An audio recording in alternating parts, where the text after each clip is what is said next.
Hello, puppies and kittens. This is Aron Ra on SkepTalk and on the line. And I don't know, think we have any announcements? No? Okay. Well, it looks like we got our first caller, and I could just jump right into that. Man, you're fast. Well, let me make sure I understand this right, because it looks like there's a second caller, and then they just dropped. Did somebody drop? Yeah, hopefully they call back. But there's another caller that's sort of lining up, and so people are calling. There's still lines open. Most interested in us. If you're a theist and you want to challenge the man, Aron Ra, you want to defend whatever, creationism, flat earth, whatever, all you people who are real brave in tweets, make that call. All right, so I'm going to take, let me see if I can read this right, because I thought there was a name on here, and I don't see the name now. Jimmy, are you talking about the first line, Anna there? Yep. Yeah. Yes, I don't see Anna. Where does it say that? Oh, okay, up here. Gotcha. Yeah. All right, taking a call from Anna. You're on the line. Anna, you there? Anna, say something. Anna, hello. I don't. We might have to put Anna back in the hold queue there. Let me see what's going on. Anna. Hi, can you hear me? There's Anna. There we go. Hello? Hello? Здравствуйте. Can you hear me? I can. I'm trying to say something.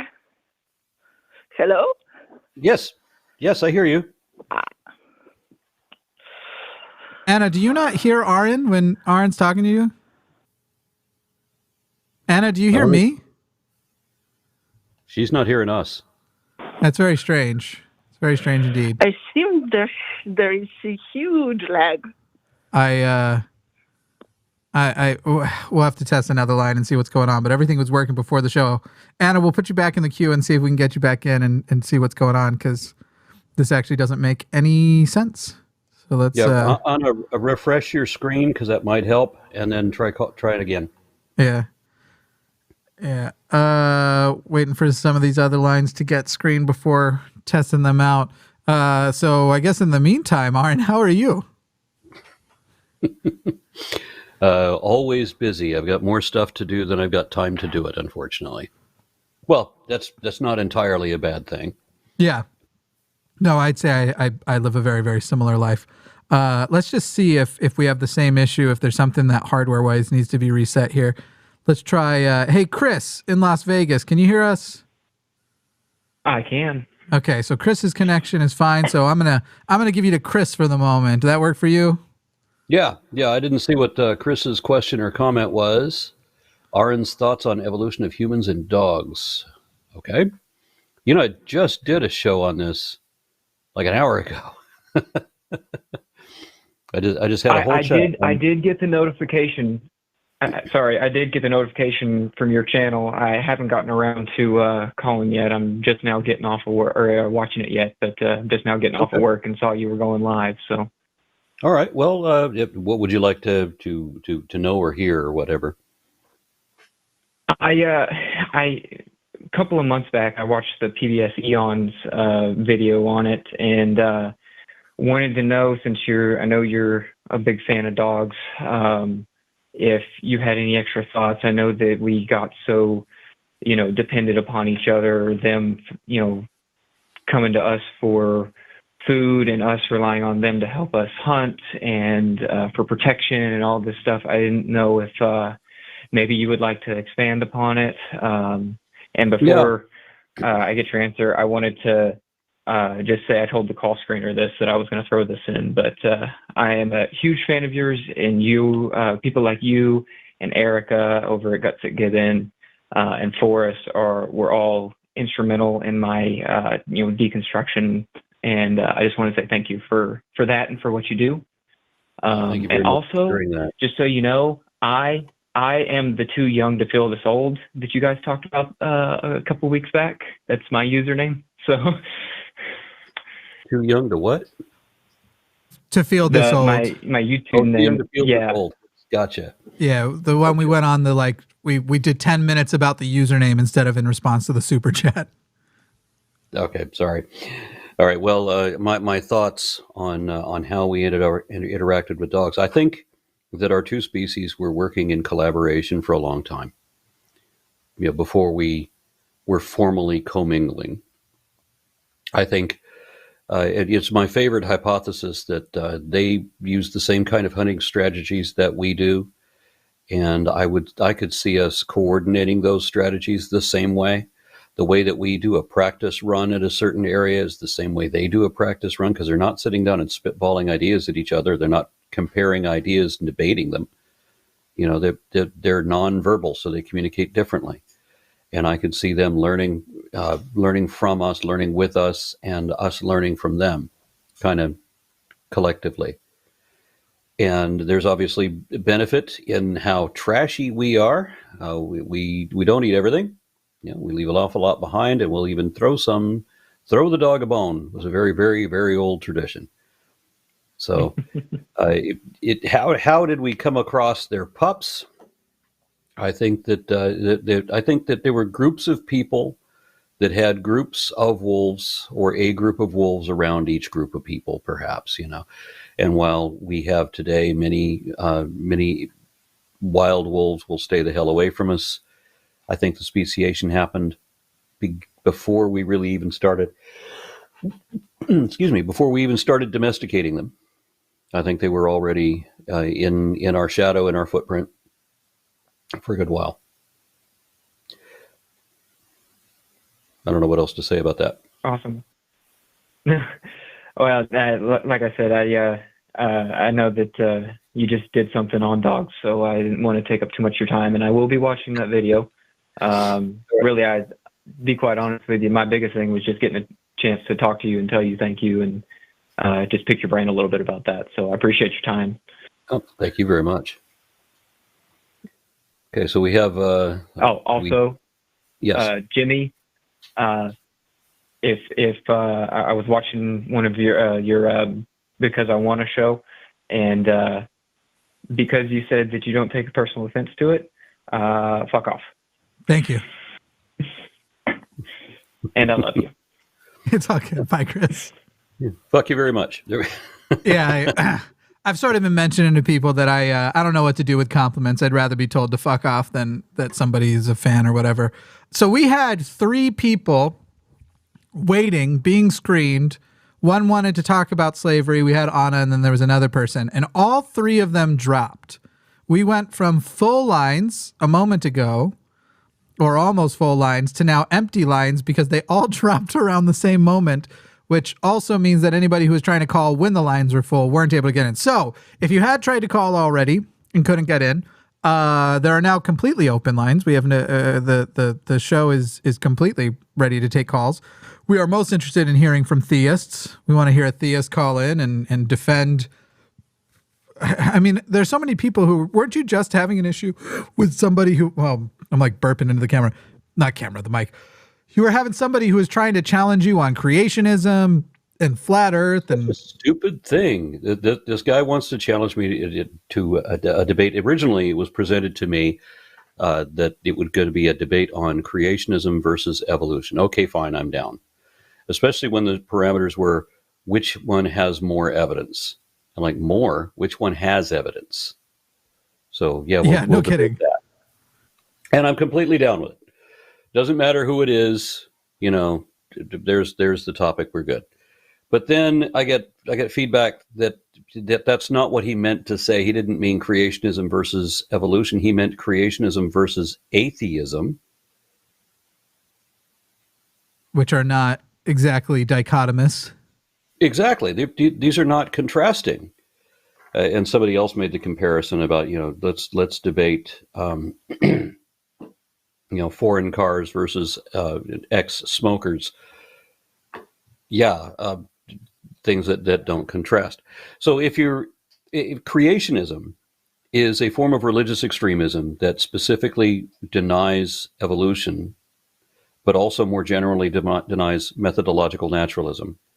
And so the contrast for that would be invariably it's going to be evolution. And it doesn't have to be an atheist arguing the point. It can be atheistic evolutionist. Another Christian could be in that debate with you. So it's not a contrast of creationism versus atheism. So if you want to debate creationism, if you want to defend creationism, then you're defending it against evolution. If you want to defend theism, then you're going to contrast against atheism, because creationism is not synonymous with theism. Right. But it turned out that I was arguing with somebody that I'm going through a mediator to negotiate these things, and it turns out I'm arguing with somebody who doesn't understand things. Right. Because he also wanted to debate flat Earth versus round. I think he called it globism. Yeah, you globist. Yeah, because you've got to push the burden of proof onto the other person anytime you can't substantiate your own position. So I said, okay, the condition there is that you have to present in advance, before we even set a date, you have to present a written explanation of your model and a map to go with it, because these are the things you're going to have to defend in the debate. I've often heard flat earthers say that they don't have a model, they don't have a map, they don't care. They just want to say that they don't believe in science. If you don't have a counter proposal, you don't get to throw out theories just because you don't like them. You have to come up with another theory better than that one. If you ain't got one, why are we talking to you? Right. So what the person clearly wanted to do was, in my opinion, so in the same thing where they were trying to do creationism versus atheism, when they weren't really going to defend creationism as though creationism has a viable model. They were going to get up and shout, well, atheists believe that everything came from nothing and life came from a rock, and try and just list off their gish gallop of all the things they are projecting into a term that's not going to do all that heavy lifting. I guarantee you, it would have been the same thing with the flat earth shit. It would have been, well, here's the problem. Did you know that there's never been a satellite photo of the entire earth taken from space? And it's literally like, well, I mean, not only is that not true, but you're also just sort of independent from that, a stupid person. But anyway, it isn't that they actually want to defend.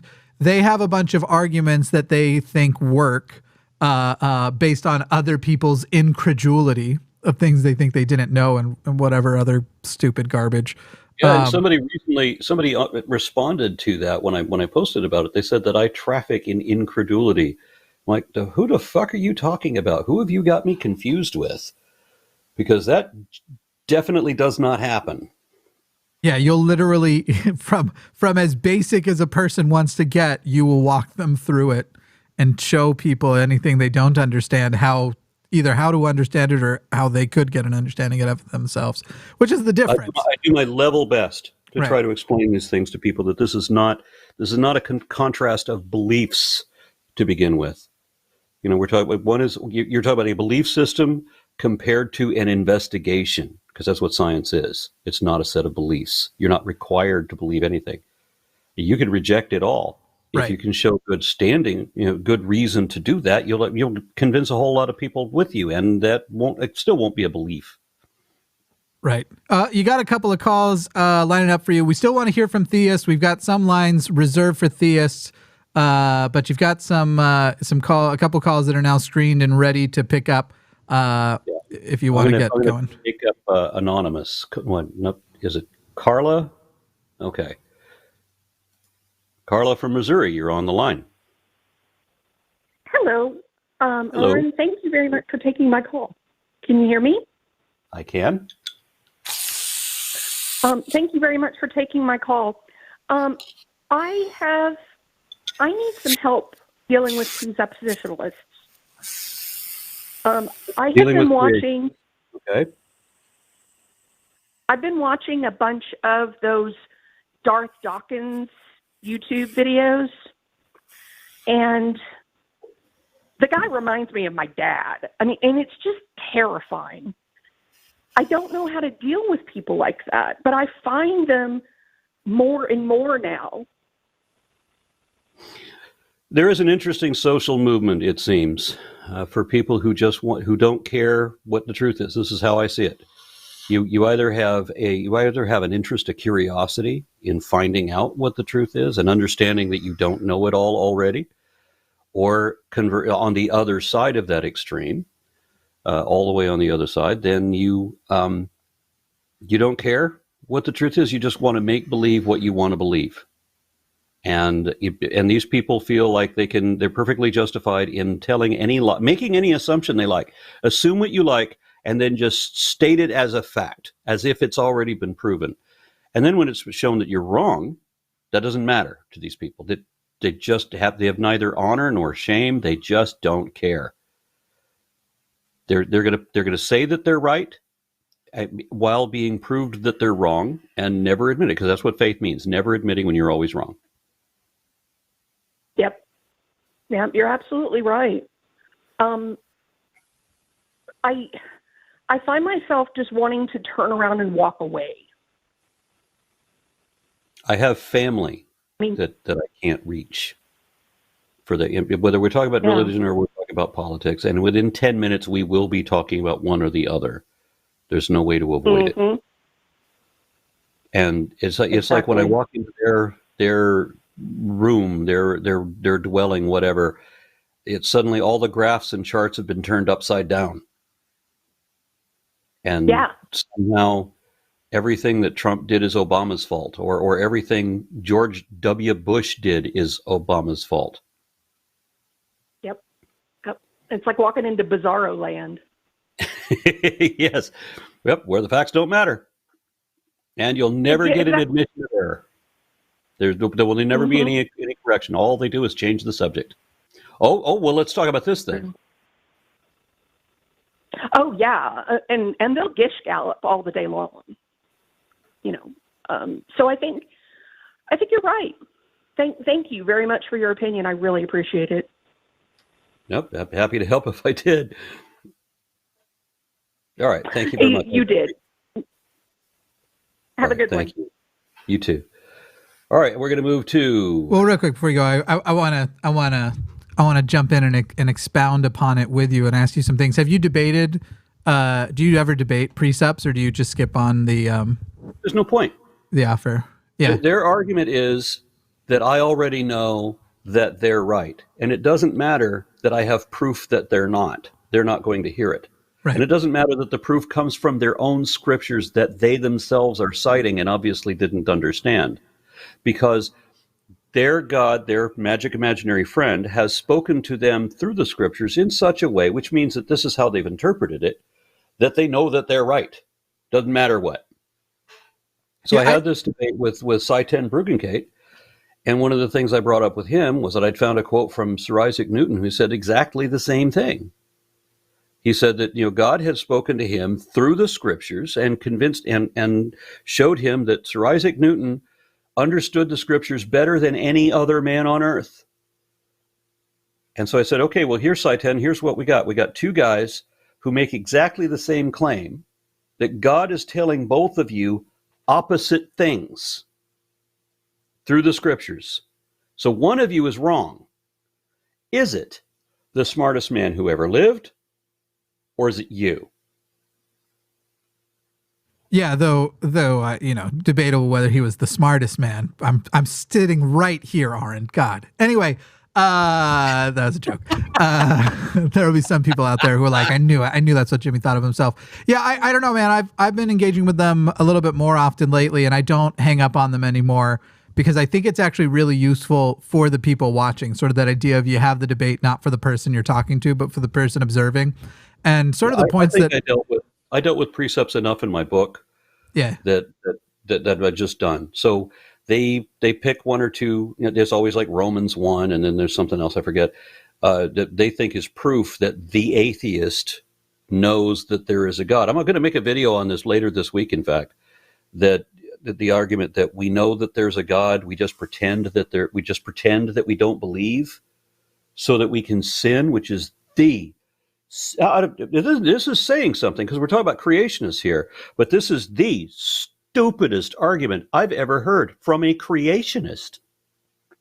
Yeah. So one of the things that I've sort of like honed in on when I'm talking to these people is talking about just the concept of presupposition, which basically it goes like, if we have to presuppose anything, the moment you presuppose anything more than just the most basic thing you can, and the most basic thing you could presuppose is that your experience reflects the actual reality that you are in, because you have virtually no other choice but that. The moment you go beyond that, if we call that a presupposition and can't justify that outside of presupposing, which is still an if, but if we go with that, if you go beyond that, suddenly you are now making claims that are falsifiable. This is the thing that I think is fucking so stupid with not just precepts, but also deistic propositions, where it's like, hey, I'm a Christian and I'm going to prove it with the Kalam. Well, the Kalam is actually pretty stupid, but even if it wasn't, how the fuck do you get from the Kalam to Christianity?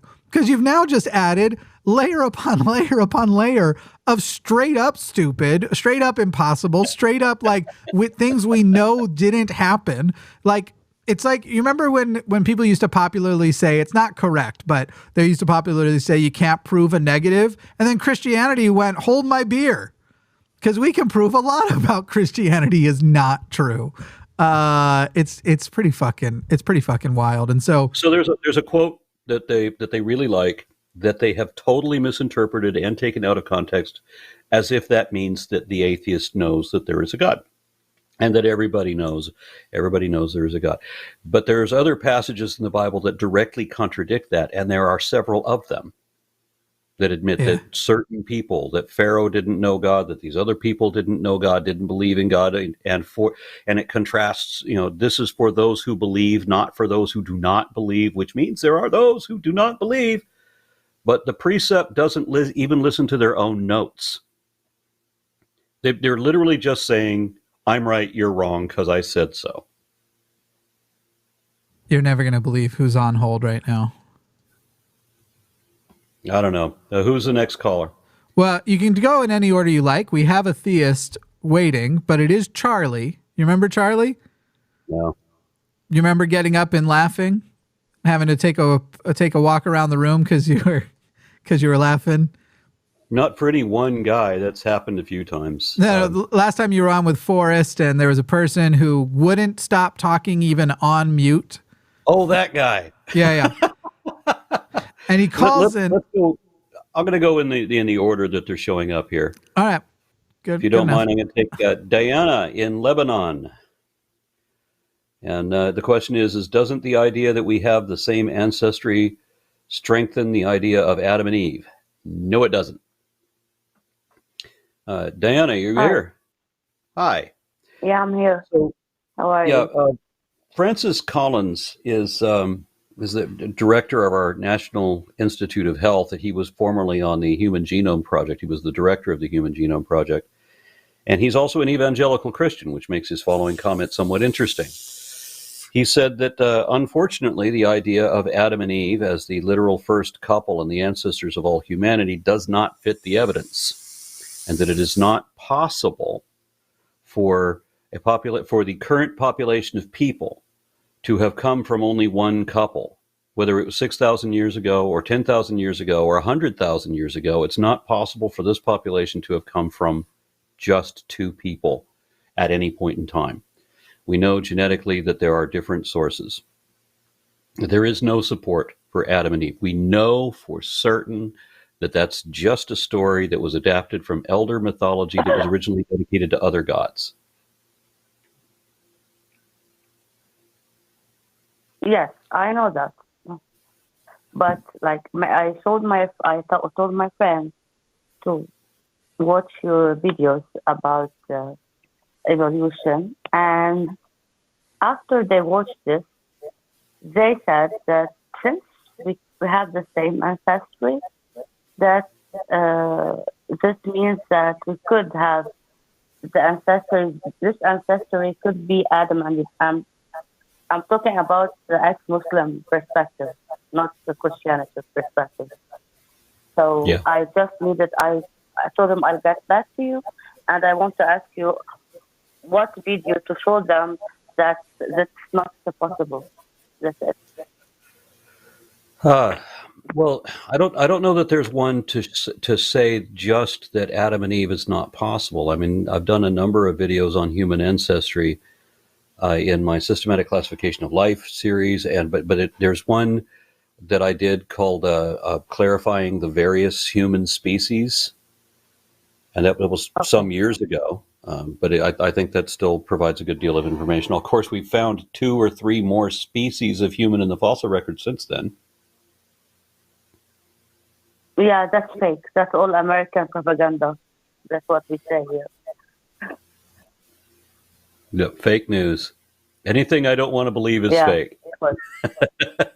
Yeah, of course. Especially everything from USA. It's all going to be fake here.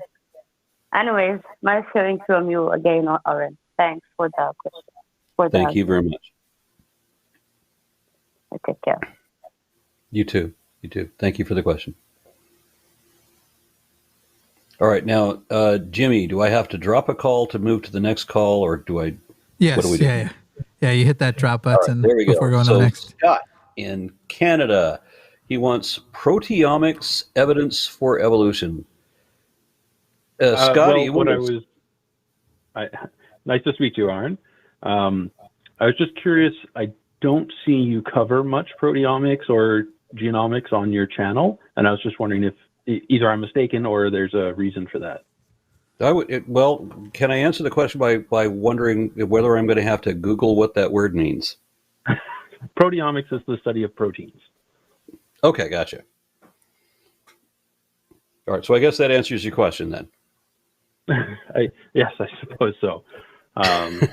Yeah, I find it's, especially when theists bring up common design as an excuse, if you really zoom in and look at one protein that does a very simple job, like converts one chemical to another chemical, and it does it the same way in every animal, we wouldn't expect it to be different, and yet we can recreate taxonomic charts just by comparing the protein. I had a debate with somebody that was using the evolution of protein families as an argument against evolution. And he wasn't able to provide any kind of a tree that would, a taxonomic tree for these proteins that would correlate with anything, even enough to know what his argument is. It basically just came down to, I don't know, therefore God.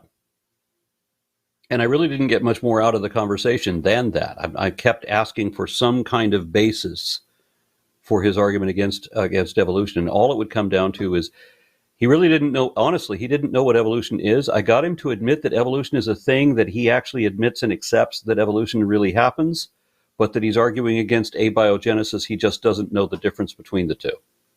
Of course. Okay. Yeah, well, and I've never understood what the protein argument is. I've had a couple of people explain what they think the contention is, and all I get out of it is that they don't understand their own argument, so I'm not going to be able to understand it when they explain it. Yeah, I don't know how you could use proteins to argue against evolution. If you're interested, I could show you how you do, and I can get in contact with you later about that. But yeah, drop me a PM some way, email or something. I'd be happy to see it. Sure, because yeah, I can compare one protein and get 99% similar to chimpanzee, 94 to mouse, 92 to koala, 71 to fruit fly, and it's like it just so perfectly maps what we would expect. Isn't it funny how they don't understand why those numbers are the way that they are, why they are the gaps that they are? They don't understand that we can be 92% similar to a mouse, and that does not impact how we're 98 or 99% similar to a chimpanzee, depending on how you're measuring the genetics, because there's different rates. It could be 96, it could be 98, it could be 99. It all depends on how you do it. And I'm not a geneticist, so I can't go into the specifics on that. I'm having geneticists explain to me that this is the case. Yeah, but I understand how we are surprisingly similar to mice. They're not primates, but they're in the same parent category, the Euarchontoglires. So of course they would be a little bit more distant, but still up there.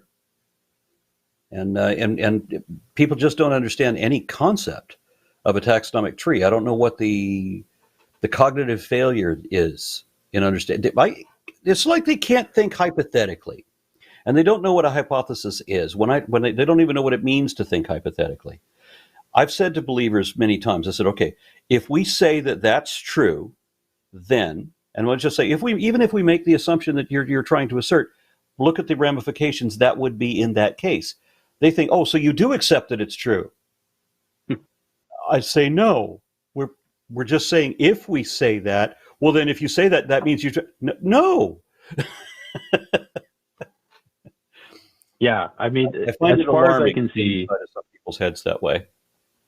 The prediction of common design would be that a protein that does the same thing in every animal would be exactly the same if it was commonly designed, or if they want to say, okay, it started differing at Noah's flood, but it was the same in all of them then they would be equally different between every species. But it's just, that's not what we see. But I don't know. Maybe a theist can call in and tell me why I'm wrong about it. I won't take up any more of your time. We'd like that. Thank you very much for that. Thanks. Bye. All right, before you take Charlie, I wanna prep Charlie. I'm not gonna scream at him, not right away, but I wanna make sure that we're gonna be going. Charlie, so when Charlie calls in, he says he's gonna prove everything, but he doesn't offer the proofs. He then just starts talking about when he proves it. When he brings his revelations, Charlie acts like some kind of Christ figure. So Charlie, all right, can you hear me first of all? How are you, buddy? I'm not your buddy guy. Charlie, here's the thing.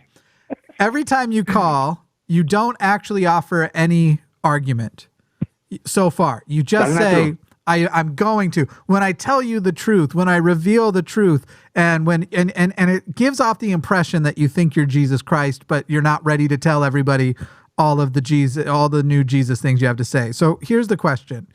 Are you going to offer actual evidence, actual arguments, actual points, or are you just going to sort of ramble like you have in the past about all the things that eventually you're going to reveal?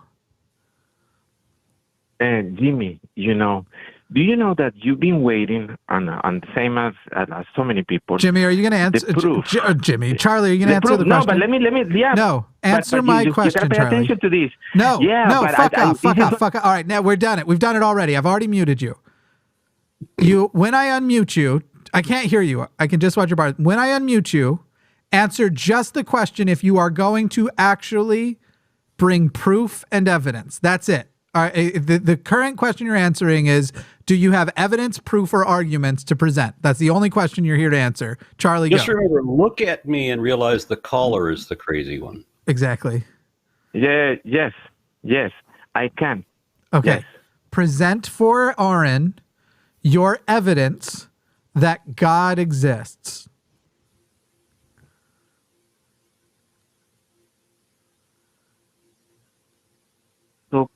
That everybody's been waiting for, the truth, so you can finally realize that, oh my God, so you don't have finally, this is how it works. But no, again, so but to tell you that, evidence, no, yes, I do, but to tell you that it takes longer than 50 seconds that you gave me last time. What was that, Forrest? Yeah, but you don't. But you don't even. Seconds. Sure, it takes more than 50 seconds, but you haven't done anything but preamble in the past. I know, but you have to start explaining it. How long will it take you? Yes, but hold on. You see, that's the devil. That's the devil trying to block the truth. What I'm trying to say is okay, stop talking about the devil. Stop talking about the truth. Just say the truth. Okay, go. Say the truth. Wait, but the truth, it takes time. How much time? I'm trying to say. How much time do you need to tell us your first argument for God? How much time do you need? It's just that what I'm trying to tell you here in the show. No, Charlie. Give me a number. How much time do you need to offer your first argument for God? Your first evidence. For everyone to understand, I calculate that I need about 30 minutes to explain everything, and everybody will be blown away. Charlie. Everybody will be blown. Come on. You're not even for real. No, shut the fuck up, Charlie. I'll make an offer. Charlie, you get to make one argument. You don't get 30 minutes to go, oh, and the truth is going to be so great. And when I give you the revelations are going to be so great. Look, if we were going to say our evidence for evolution, we might start with something like, well, Aron, what's your favorite one to start with? What would be your favorite first start of presenting an argument for evolution? The fact that it happens, that we can observe it. Yeah. So for evolution, I agree with evolution. Yeah, I'm not trying to say you don't agree with evolution. I'm saying we could say okay, the first argument for evolution is the fact that we observe evolution happening. And then we could expound upon that. So this is what you get to do, Charlie. You can say, my first argument for God is X. And then through a conversation with Aron, you can expound upon it. But I'm not going to... Charlie, what have you done to earn any one person who is watching this show right now? Nothing. So you don't get to sit there and go, I cannot talk. No, because you haven't brought us a single subscriber. Nobody's watching because you're on. You tell Charlie, me yes, no. You don't get to just say, everything. I need 30 minutes of your audience's time. You can go make your own fucking channel. If it's as good as you say it is, you will be not just embraced, you'll get Nobel Prizes, you'll get all this fucking shit. If you want to present one argument and have a conversation about it, you can do that now. If you're going to sit here and say, I need 30 minutes. You are the guy that I need for me to tell the world finally what we've been waiting for. Charlie, I don't even think you're real. You are the one, the good stuff. All you have to do is prove it.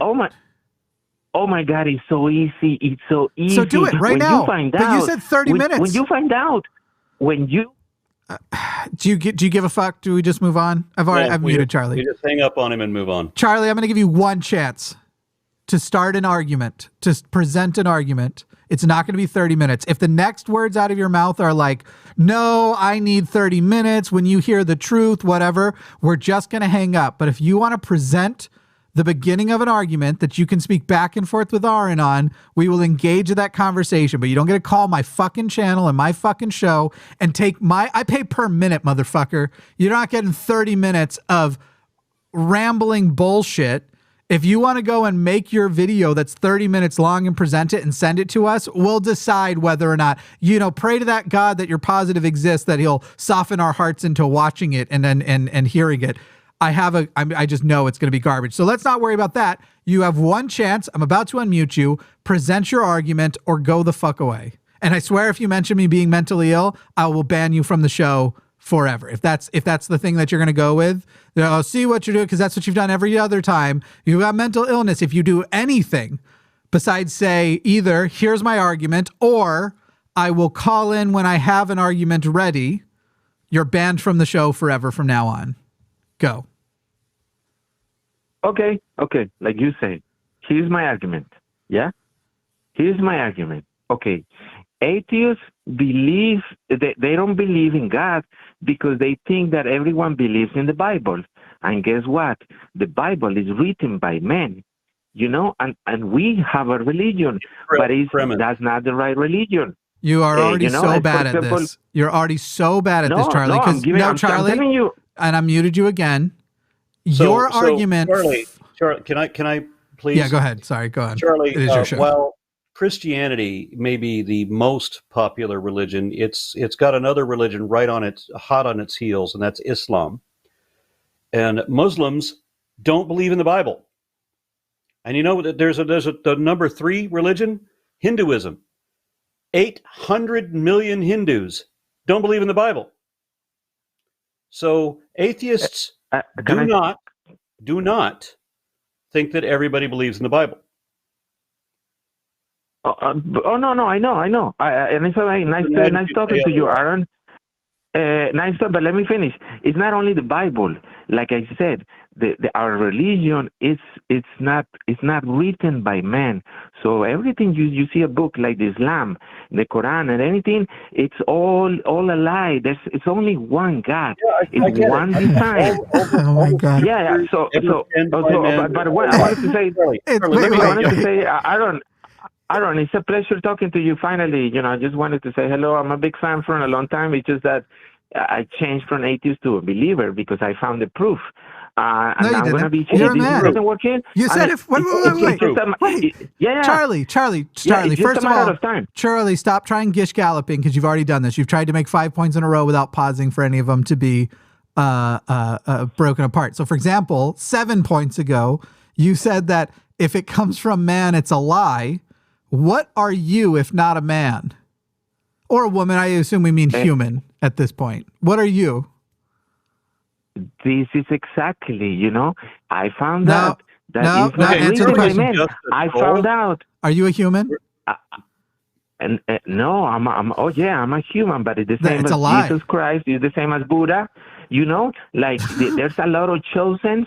There's a lot of chosens. For example, Buddha was from Nepal. He did his teachings in India, and then he was an amazing genius, but he failed. Then came Jesus. Charlie, Jesus was another amazing Jesus. And Charlie. Yeah. Charlie. Yeah. Do you know what evidence is? Yeah. What is evidence? Yeah, with the evidence, you will finally learn the truth. But the evidence is the experience. The evidence is the experience. The evidence is obeying the word of God. And then when you follow it, then you finally, wow, that's... Yeah, I've muted him for you so you can respond. So from now on, Charlie, if you make a point and don't give an opportunity to respond, I'll just automatically mute you and Aron can start talking. Aron, go ahead and respond to his evidence is experience. Yeah, so the popular definition of evidence is a fact that indicates. So it first has to be a fact, and then it has to indicate. What is a fact? Objectively verifiable data, something you and I can both show to be true. Then once we have a thing that we can both show to be true, it also has to concord with your position over any other. So can you state a fact that is more in line with the idea of a God than contradicts it? Can I talk now? If you answer that question. Any other thing. Oh, okay, cool. Good. No, I understand your question, and I say my answer is yes, definitely yes, because you know why? Because, for example, I tell you, you know what? I'm going to give you an example. Nope, you're muted again. You answer the one question. Charlie?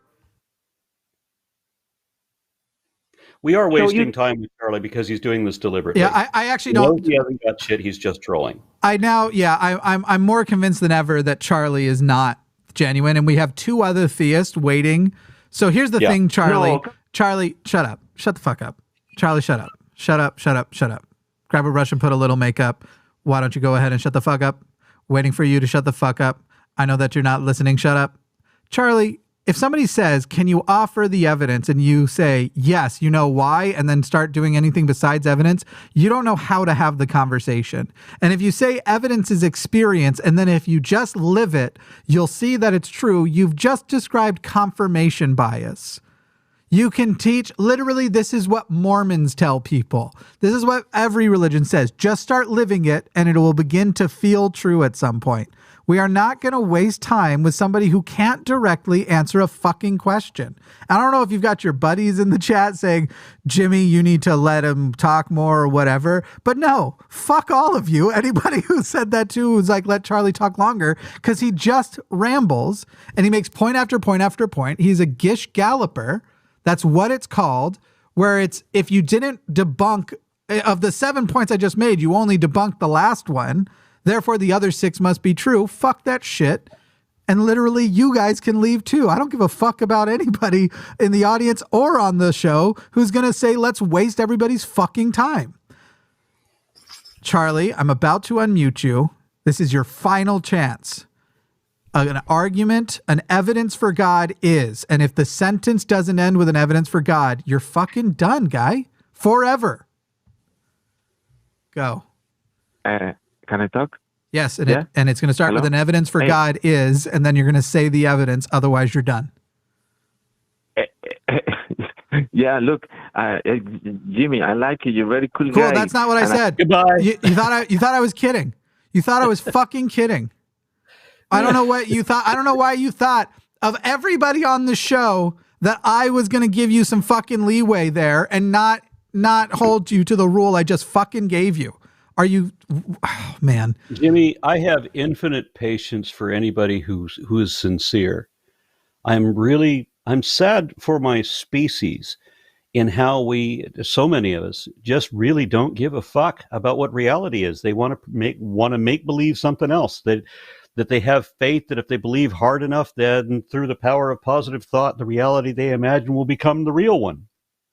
Or that if it doesn't, it won't matter because they think it's the real one. I find that disturbing. I don't want to talk to people like that. I want to talk to people who are sincere. And the moment I detect that they're not, I'm done. Exactly. And by the way, literally everybody, there's people in the chat whining about it. Leave. I don't give a fuck. If you think that I care, that you don't like that I'm going to keep this show from going long with calls that are stupid bullshit, I don't give a fuck. I don't need you, guy. Get the fuck out of here. Fucking idiots. Anyway, you have, I would recommend not going in order. You have 3 theist calls, and okay. The one there on line 4. You pick him out? Yeah, yeah. I like that. Jake wants to call and tell you that evolution is an atheist lie. I'd like to take Jake next. You good with that? Sure. I'll mute. This is your specialty. Here you go, bud. Hello, Jake. Hello. Hello. Can you hear me? Yes. All right. Yeah. Evolution is an atheist lie. Why does Francis Collins, who is an evangelical, and Kenneth Miller, who's a Catholic, and Theodosius Dobzhansky, who's an Orthodox Christian, why do they all say that evolution is the backbone of modern biology? Because atheists in power have held them back from accepting Jesus Christ truly, correctly. Wait, an evangelical, a Catholic, and an Orthodox Christian. And I could also throw in Robert Bacher, who's the paleontologist, who is he's not a fundamentalist. What is Young Earth? Pentecostal. He's a Pentecostal preacher, and he's an evolutionary scientist. So he says that evolution is real because atheists hold him back. He may not know it, but it is true. It is a lie made from the devil. And okay, in what way? What specifically is the lie? That one kind can turn into a different kind. I agree. That is not that possible. Is a lie that creationists have been telling for a very long time.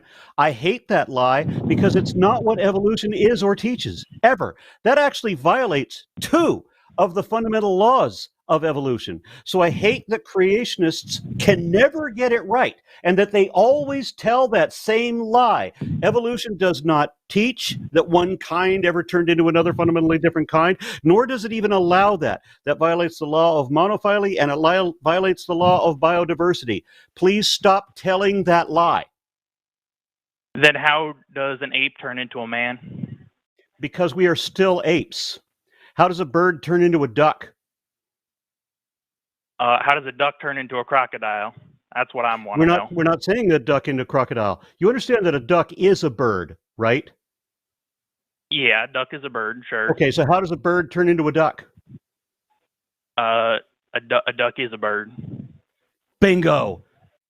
A human is an ape. Yeah, but how does an ape turn into a person? The same way that a bird turns into a duck, the same way that a cat turns into a tiger. Right. How did tigers come from cats? That is another issue, yeah. They are cats. Do you get that? Yeah, but how did they come from like tiny house cats? That's not possible. How do small cats get big? Yeah, that's not possible. That's the Maine Coon. That would be macroevolution, and that's not possible. No, that's not what macroevolution is.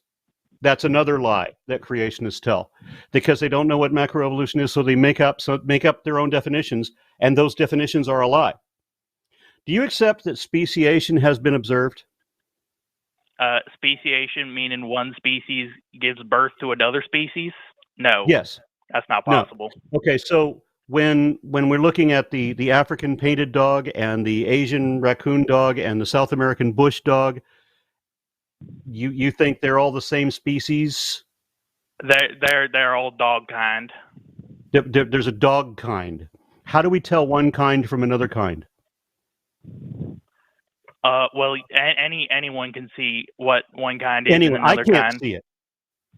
You I can't you see can't? it.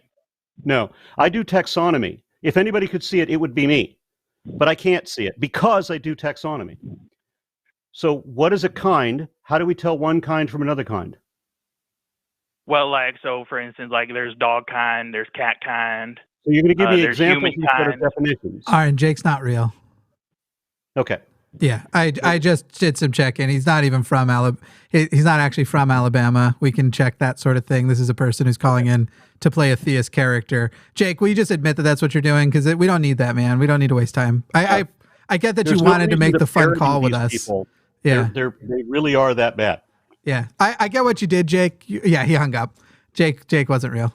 There was a certain point where you were going, and I started. Wish there was a way to tell, but all I get is, I mean, I could go interview my neighbors on this street, and I would bet that half of them would say everything he just did.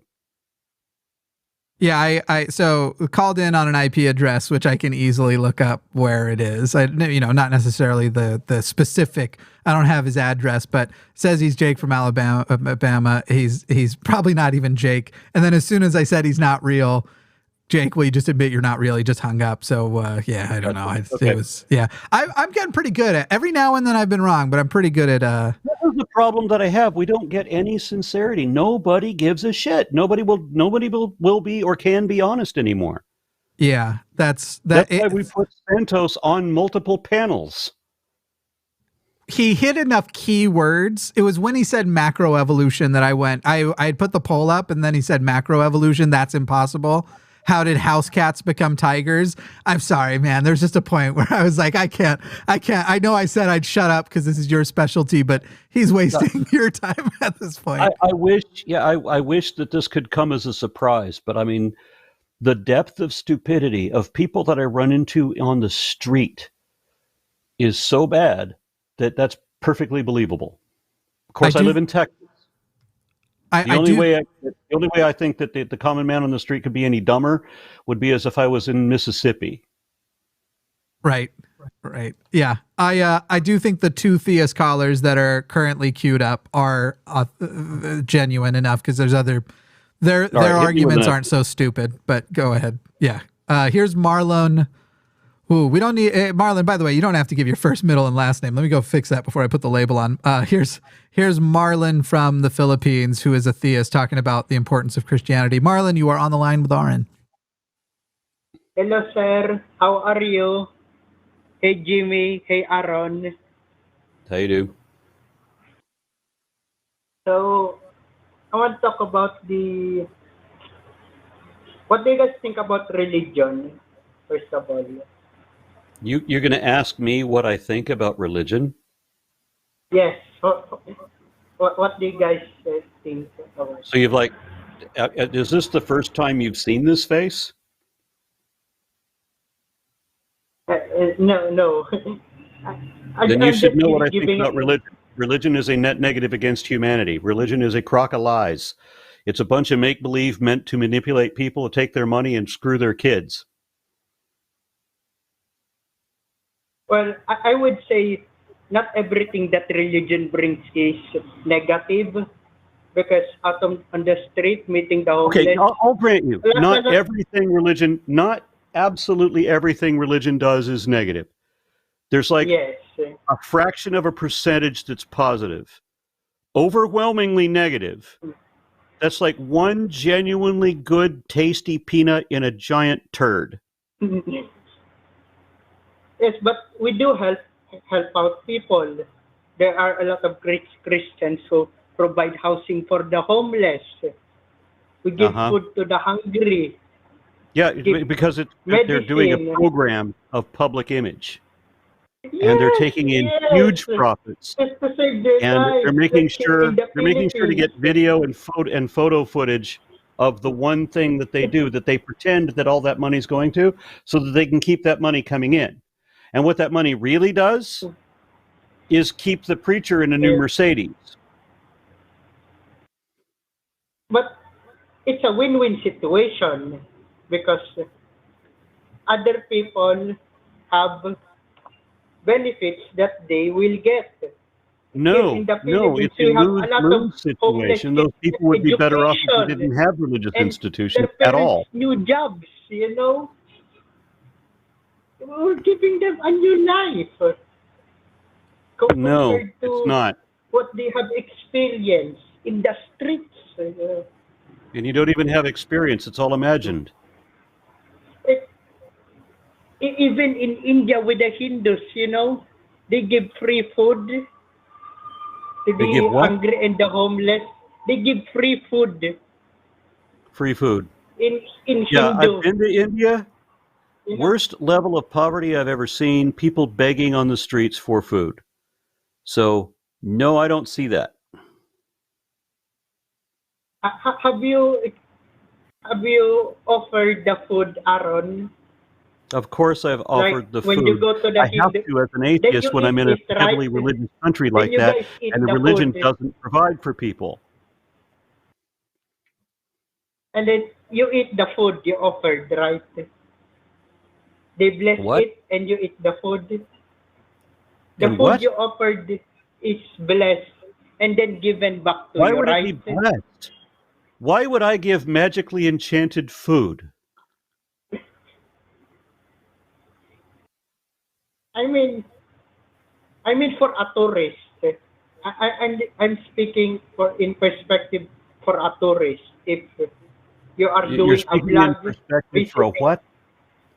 for a tourist, you know. A tourist? Like if you visit Israel. People go to the Philippines as tourists to give food to the hungry? Yes, we feed That's everyone, the even tourism? our enemies. But you have to listen to the Bible first. Like, we have to give you knowledge first, you know. Okay, so Jimmy, there's a whole bunch lang. of people in the chat that says this is a troll too. Nothing he says that makes any damn sense. I can't communicate with this guy. Yeah, I don't know. It's because the laughter and stuff does seem weird. They are genuinely calling from the Philippines. I could tell you where in the Philippines if you want it, but I'm not gonna on air. I'm not gonna. But I don't know. Yeah, there's not a question. There's not a statement of fact that I can agree with. There's a whole bunch of false assumptions that we can show are false. So I don't think, and since he's not going to concede that he can't justify what he's saying, then I think we're done. Marlon, would you like Aron to answer the question, why should we get rid of religion if religions do good things for people? Is that a summary of what you're calling in about? How about he responds to that and then he lets you go? Okay. For one thing, if it was true, and it's not, but if it was true that religions had a benefit for humanity, one that outweighs the detriment, which they don't.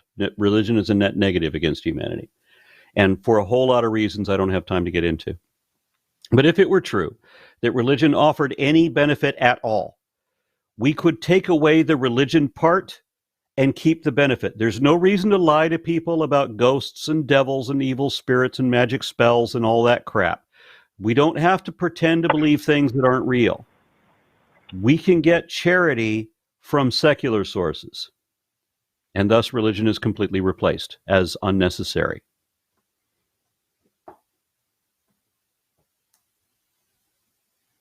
Okay. Okay. Thanks, Marlon. Yes. Thank you. Thank you, guys. All right. Answer the calls for me, Jimmy, if you wouldn't mind, because you know which ones they are better than I can pay attention to. Yeah, we've got, and we're at about an hour, so we'll probably try and speed through these and then get to super chats. I don't know if you've got any kind of time constraint, but we got a few atheists. Now, so I can't continue what I was doing, so I'm good. I was say we got a few atheists and a couple theists. I'd say let's see if we can quickly get the atheist questions all look short, so let's get a couple of them in and then pull the theist and maybe theist in too.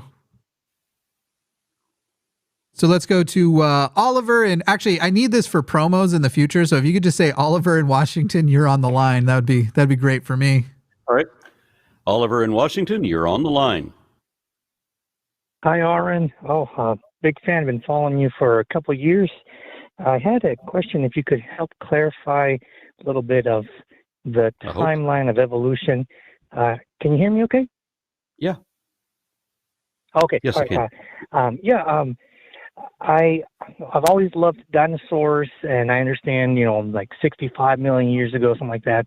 But the struggle I've had ever since I was little is when people say there's not enough time for evolution to get us from beginning to now. Now, I don't believe that, but I struggle picturing in my mind how that could fit. I think it's just fathoming the large amounts of time, 65 million years and, the planet being around billions of years. So I was hoping you could help just clarify or maybe direct me somewhere or in a direction where I could better visualize the whole big picture. To my experience, such arguments refuse to apply any metric to any level of change. So when they realize the amount of change that we have seen within the last century or within even a lifespan, when they admit that this amount of change can happen in just this amount of time, then when we extrapolate back, how much more time would you need for this much more change? We have ample. And that's why they won't give these criteria. They won't put a metric on it because they know the mathematics is just going to go against them. They want to believe that they're special. They want to believe that they're better than anyone else. That's it. They want to believe that they're not going to die. They want to believe that they're best friends with the most powerful being imaginable. And he only exists because he's imaginable, because he doesn't exist because he's imagined. But they want to believe all of that. And that is more precious to them than understanding what the reality is. And so they don't want to say anything, even if they know it's true, if it contradicts their fantasy and harshes their buzz. They just want to, and I've had many people tell me this, just let me believe what I want to believe. Why does it have to be true? Why can't I believe it anyway, even if it's not true? Well, I've always seeked the truth, at least the best understanding I could. And that's one of the things I struggle with, people saying God put the fossils to test our faith or something like that. And their God is a liar. Even that didn't make much sense. So yeah, it seemed to me like, I don't know, they're grasping at straws. And so, but yeah, I the more I looked into it, the more I say, okay, there is evidence. So if we went, somebody brought this up in the chat, so I want to make a comment about it. If we went from 1,400 original animals, like 700 original pairs in 5,000 years from Noah's time, we go from 7,000 original pairs to the millions of extant species we have today. If we're going to go by that metric, then we don't need 3.8 billion years for life on Earth. We could get it done a hell of a lot faster. At the rate that young Earth creationists say that evolution happens, you can accomplish a lot in a lot less time.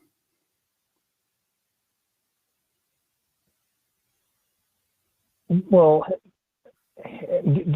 are they able to back that up, though? I mean, I've never heard of where they could have one pair of cats, one breeding pair of cats, and from that you get Machaerodontidae, you get Panthera, you get the entire feline collective beyond that. All cats are all descended from one pair on Noah's Ark. If you believe that, in 5,000 years, well, it's not even that, because it's not like we just now acquiring all of our recent species. It's like, because 10 minutes after the time that they say the Noah's Ark landed, we've already got Egyptian depictions of feline house cats and lions and leopards on cave paintings. All of those already existed the moment the boat landed. So, super hyper caffeinated electro mega evolution on steroids. And that's what they're saying we don't have enough time for. Yeah, and then all the animals on the ark that got off the ark just to become extinct right away. Immediately, yeah. you imagine all the velociraptors and all of the dromaeosaurs, every species of dromaeosaur, all those fleet-footed, fast-moving, feathered, hypervelocity, very, very capable hunters, all of those died out, but yet koalas managed to survive swimming to Australia without a thing to eat along the way. It's kind of mind-boggling to me, and I don't know. I think it's a confirmation bias, or like you said, they're just wanting to hold on to something out of comfort. And I know I used to be that way, and in recent years left of that way of thinking. But I always wanted to seek out more of the truth. So I guess everyone has their own struggles. So, yeah, for me, that's what it comes down to. Do you care what the truth is? And will you admit if what you believe is not? Yeah. Yeah, and that's one thing I just love learning so much, and just seeing like the actual evidence. And when I hear people talk about, supposed claims, but they can't back them up, and that's why I like looking into these things. And I guess it just, well, for one, it is entertaining. I do like to learn about these things, but it just still boggles my mind sometimes when people it's just claims. That's all it is, not backed up. Yeah, and they don't understand that either. When they tell me, I hear all the time, Jesus is Lord, as if that's supposed to impress me. And my response to that is Superman can leap tall buildings in a single bound. But they don't get what I'm trying to impart to them.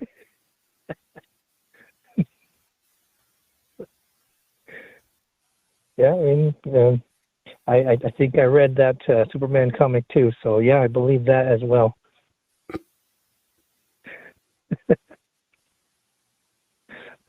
All right.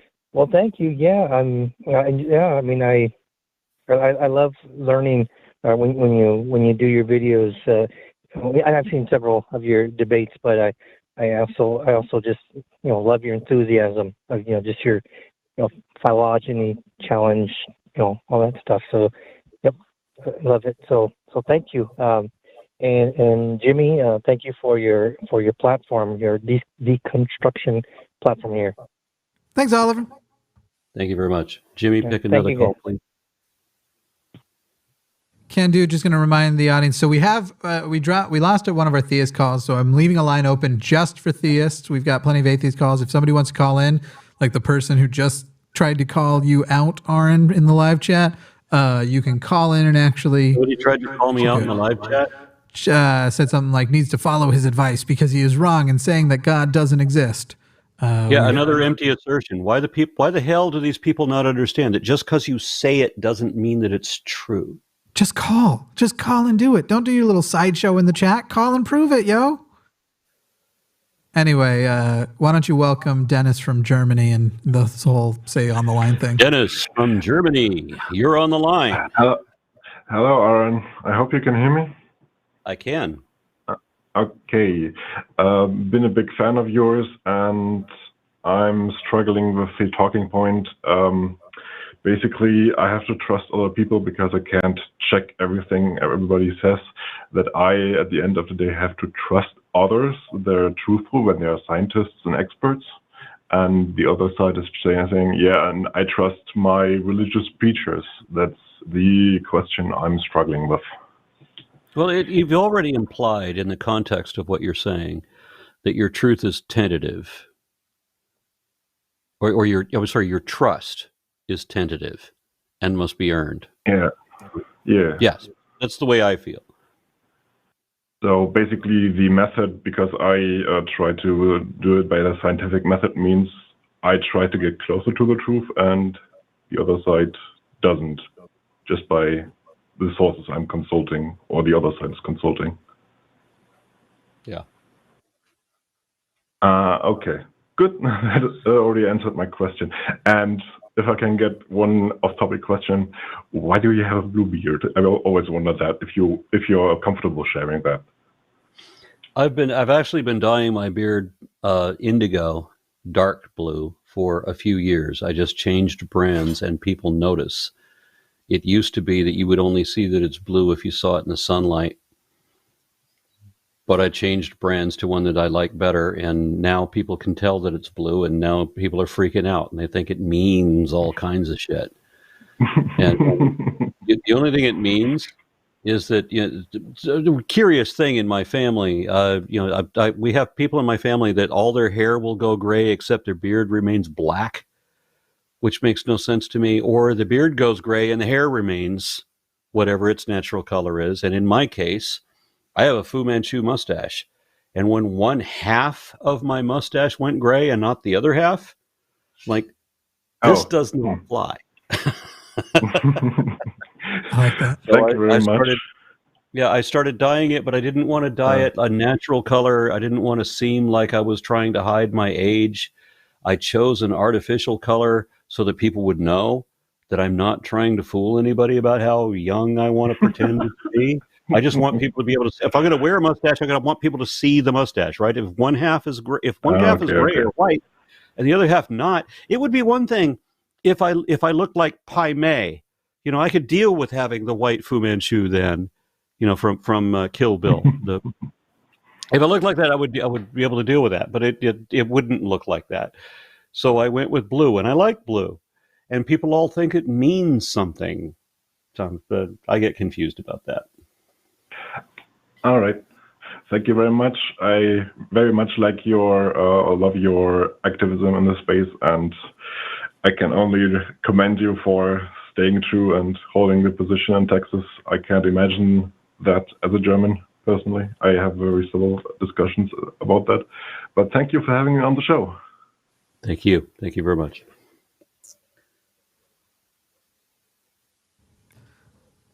Bye, Dennis. Okay. I think still have room for a theist. If a theist wants to call in, here's do we have any real theists? Why don't real believers call in with real questions? I mean, why do we only ask questions they don't want the answers to? Yeah. They're here to preach. That's the thing. Somebody asked if we ever do charity events. Funny you should ask, because we've got one lined up for around Valentine's Day, but more on that later. But yes, we've done a few for different organizations over the years. The atheist community, once upon a time, used to do an annual event of raising money for Doctors Without Borders. My friend DPR Jones, when he was still alive, would host that every year. Now I have friends that are involved in organizations like Atheists Helping the Homeless. I don't know all the chapters, but I'm friends with the chapter for Atheists Helping the Homeless in San Antonio and Austin. So that's cool. Yeah. So here's a person who said that they're an atheist with a question mark, but wants to defend intelligent design possibly as an atheist. So it'll be Joseph in New Jersey. Okay. Hi. Can you guys hear me? Hello, Joseph in New Jersey. You are on the line. Yay. Sorry, I'm actually really nervous, but it's nice to talk to you. I called in. I know it said atheist with a question mark. I am an atheist. I was a Jehovah's Witness for 23 years, and I left about 10 years ago. However, when I was doing my studying as a witness, I remember attaching really hard to intelligent design. I actually read 3 ID-related books, and I wanted to, I don't know, I can't quite shake it because I do find a lot of the things that they say in these books compelling, both philosophically speaking and scientifically speaking. Have you ever read any of that?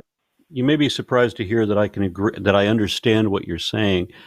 And when I didn't realize that I was yet an atheist, when I believed the lie about what an atheist is, that an atheist is supposed to know that there's no God, or that an atheist is supposed to have a positive belief that there is no God, I didn't realize that I was, by the more general term, that I was an atheist for a long time. I identified as an agnostic pagan for Christ for a while before I started really studying the scripture. But when I took a class on evolution I want to say I was right around 30 years old, so half my life ago now. I took a course on evolution at a University of Texas, and I tried to argue as a non-believer, as what I now know to be an atheist. I was arguing for intelligent design. I thought, because of my neo-pagan roots, I thought that there was a degree of intelligence to the natural world. And in my naivete, I argued against the professor in the evolution class that, and this is before anybody else was arguing for intelligent design, I was doing that. And I was using, my example was the Venus flytrap, was that all of these mechanisms for the Venus flytrap to work, they all have to be in place at the same time in order for the Venus flytrap to work. And that means that it was planned. There had to have been, there's some entity, some kind of intelligence, it is not human, it certainly isn't biblical, but that there was some intelligence behind that was trying to plan the Venus flytrap. And when I tried to argue this with the professor, he said something along the lines of, we have no need for that hypothesis. And over time, I was able to understand that the Venus flytrap actually can still function with one or more of those mechanisms absent, and that there are reasons why and that you can build on one to get to the other, that my own intelligent design argument did not really work. Well, that's interesting. That's a good story, actually, because that's very, very close to, I think, a lot of the stuff that I've been going through. But there just seems to be, like, don't you think that there could be a scientific way to find out whether or not, like, an advanced alien species created life on Earth? Like, wouldn't there be a way that we could logically, like, deduce from our own sense of intelligence that, if there was such a thing, what created yes, things absolutely, there would be a way to tell that it exists. And it is clear that there's not just one of these beings, but if there was an intelligent designer at all, then there are committees full of them. And some of them are working for the impalas, and some of them are working for the cheetahs. And they're both, right. You have the impala team that are working very hard in keeping away from the cheetahs, and then you have the cheetah team that are working very hard on keeping up with the impalas.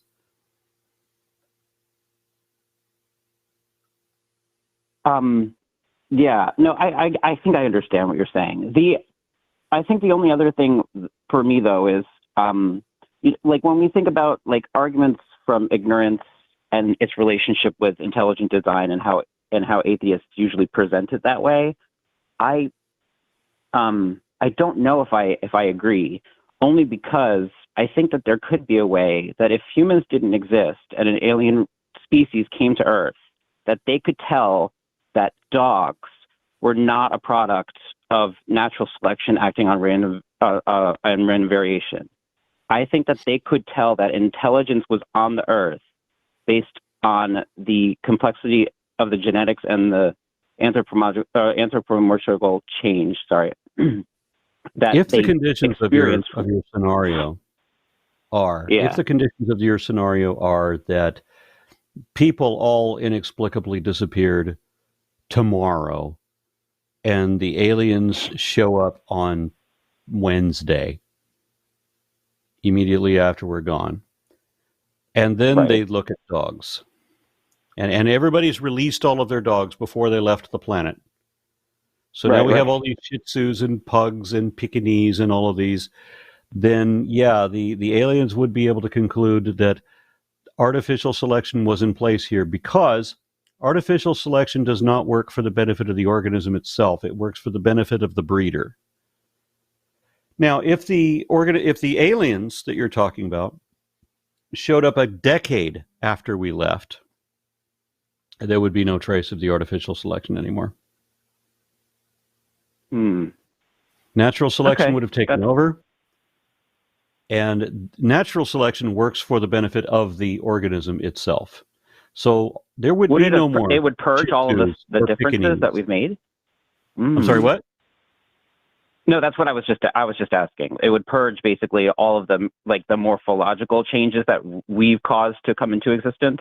Not all of quickly. them. Not all of them. I mean, you can still have like a bloodhound line. You can still have a mastiff line. You can still have a dachshund line.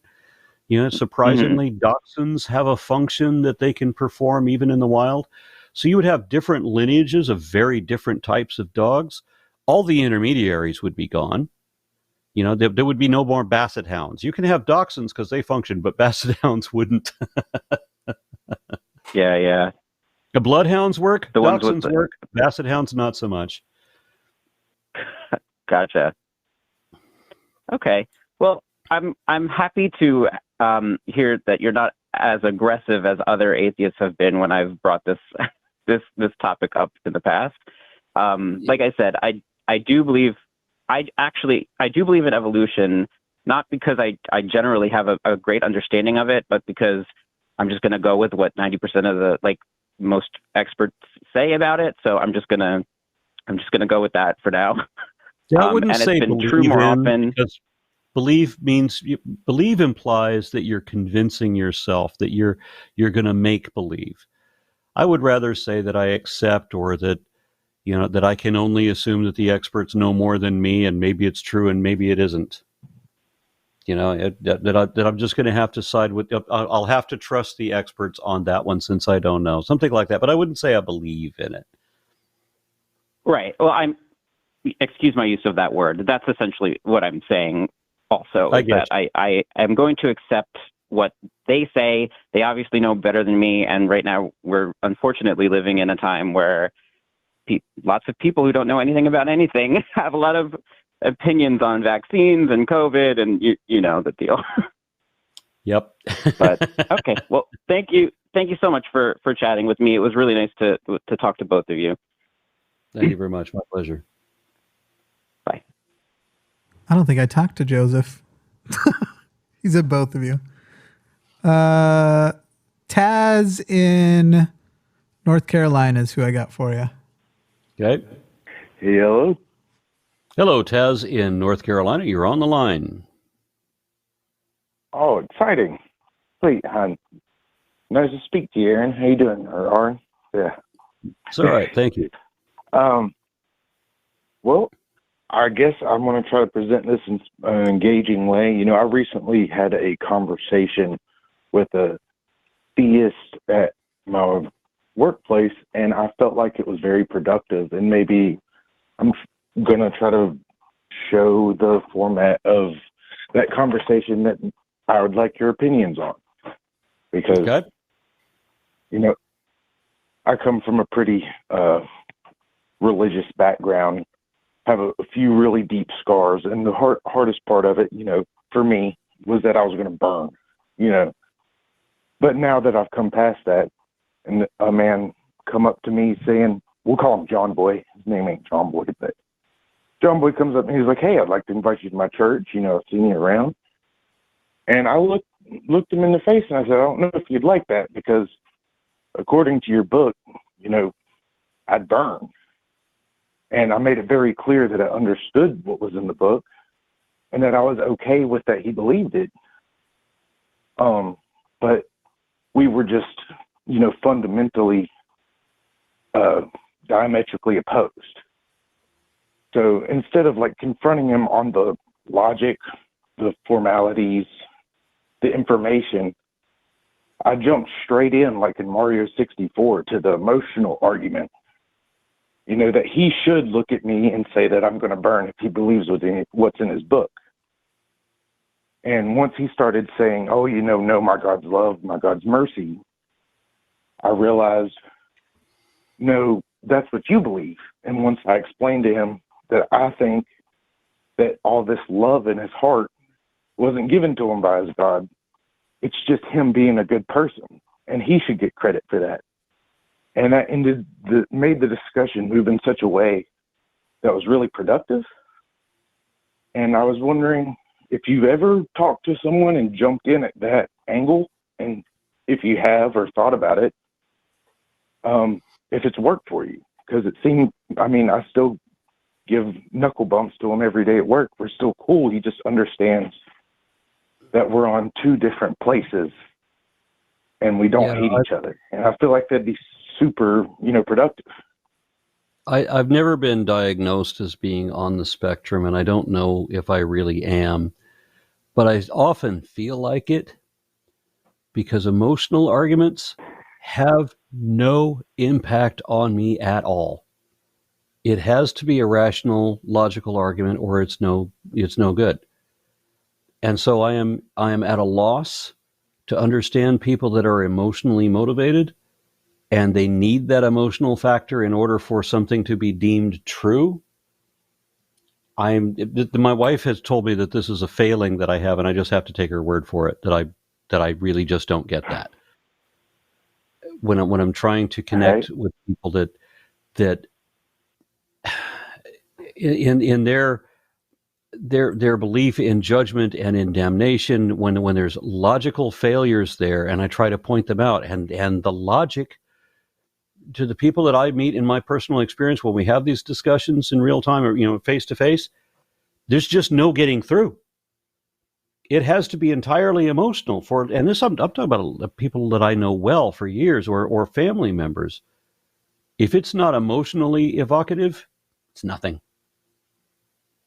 Doesn't even connect. Well, the indoctrination is nearly 100% emotional, and that's, I guess, why I jumped to that angle, is because though I would much rather listen to your series about the phylogeny challenge and all that stuff. I've watched it over like 3 times, and I love the information, the facts, statistics, genetics, but they don't really seem to care about that. That's the reason I straight circumvented all of that to almost like enter a confessional and walk out into the fire and embrace it in such a way that I didn't hate him as well. And it worked. And I don't know why it worked so well, but yeah, I don't hate. And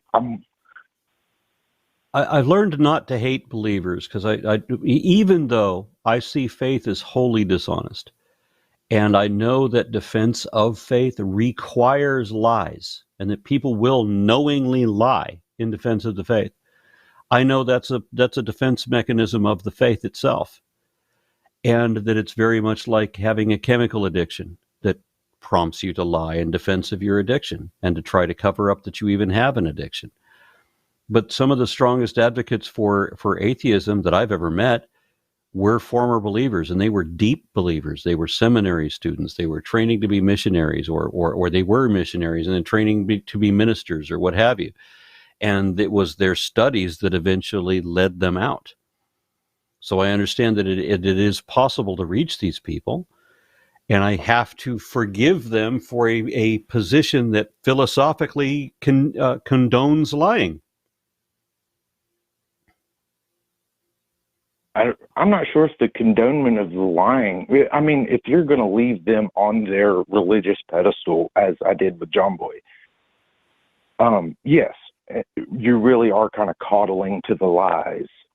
But what you've done is you've handed them a gun with these lies in it, and you're practically forcing them to shoot you. And most of them are good. Like, they don't want to do that. They don't want people to burn. They're scared of it. They want everybody to make it, unless they're some sort of LGBT or something, but most of them won't even admit that.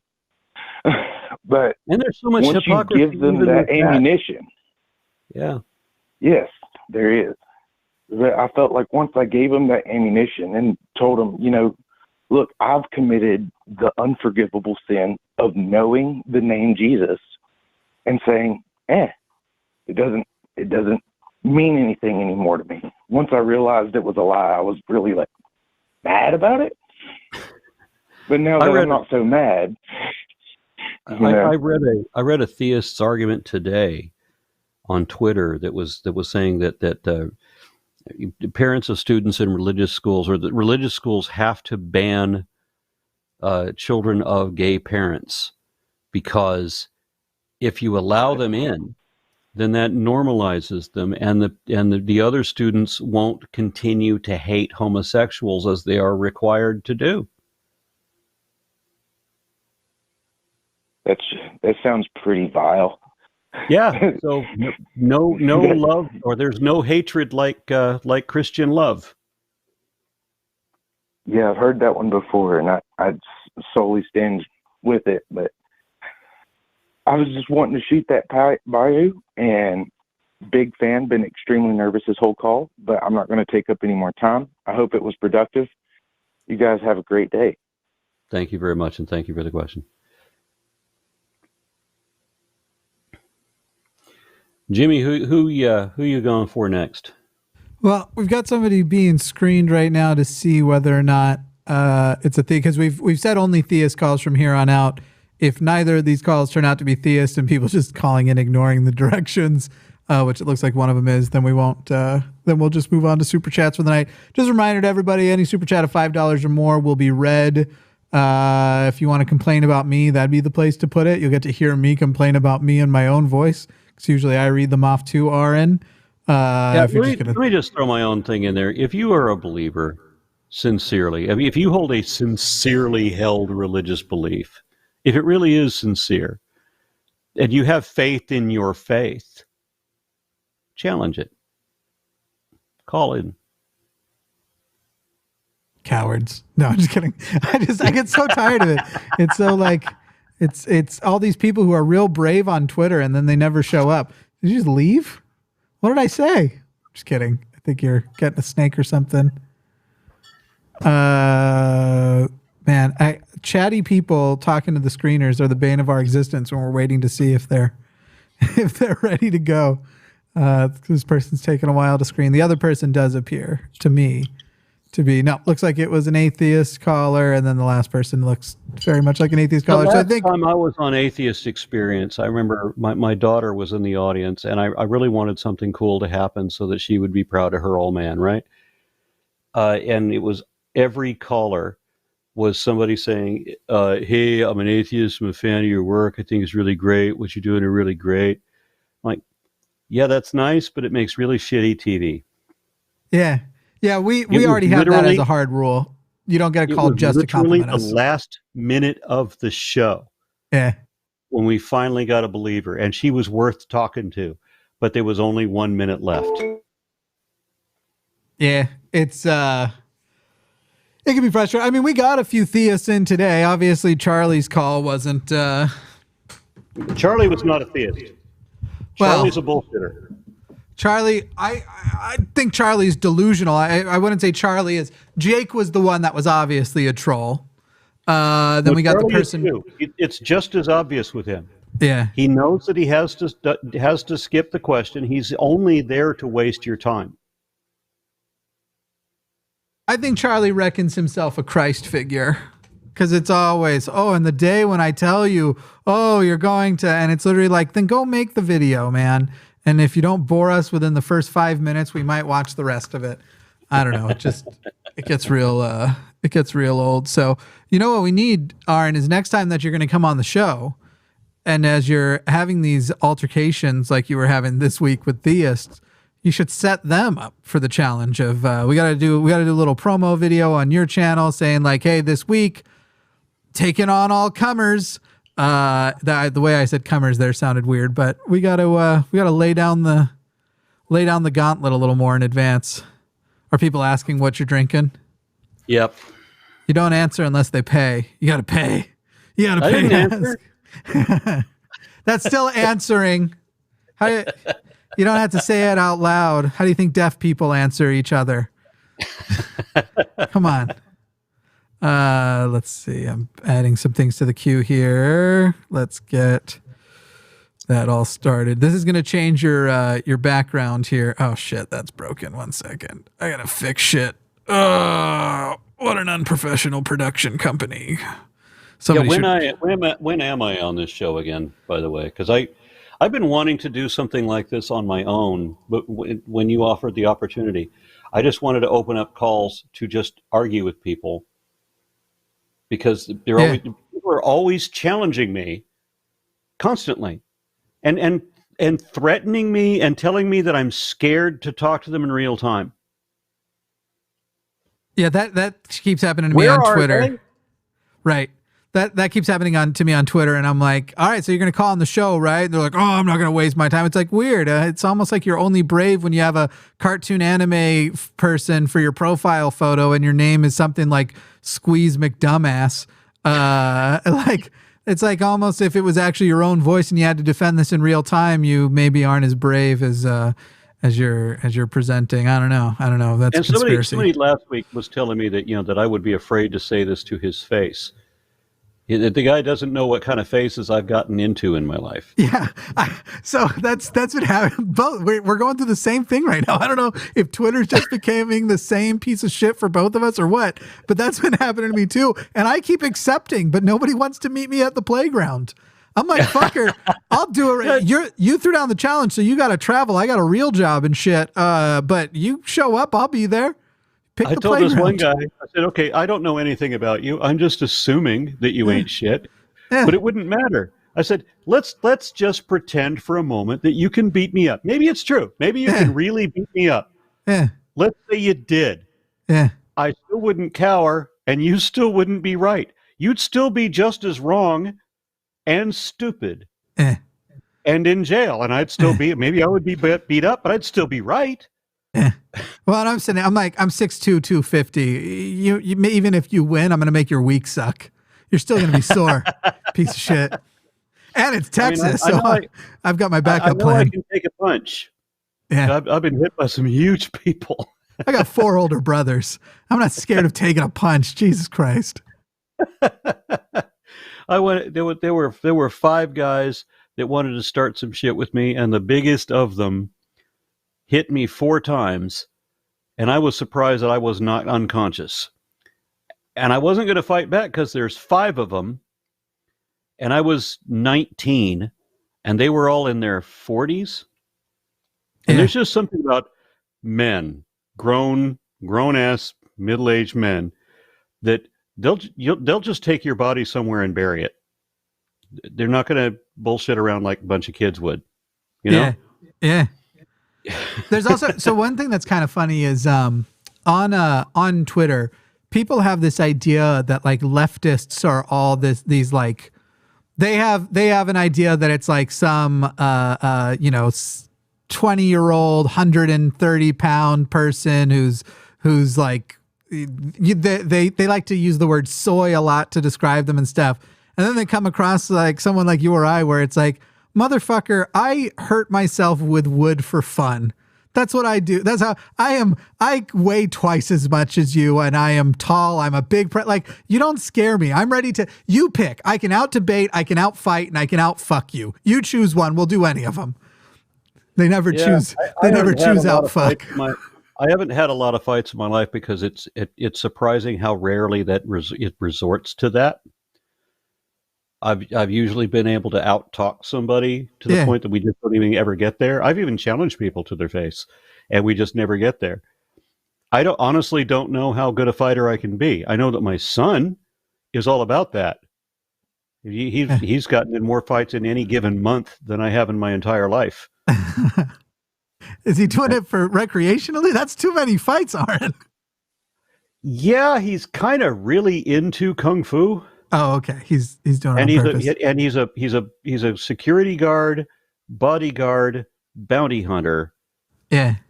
Because he doesn't get enough confrontation in his life. Yeah. So next month we're doing an episode of HOSTility with a person that will be most people's first introduction to this guy, but his name's Jesse, and the title of the episode is going to be something like Positive Masculinity. Basically, to push against this. Jesse is like 6'5", 6'6", looks like he's ready to play Superman.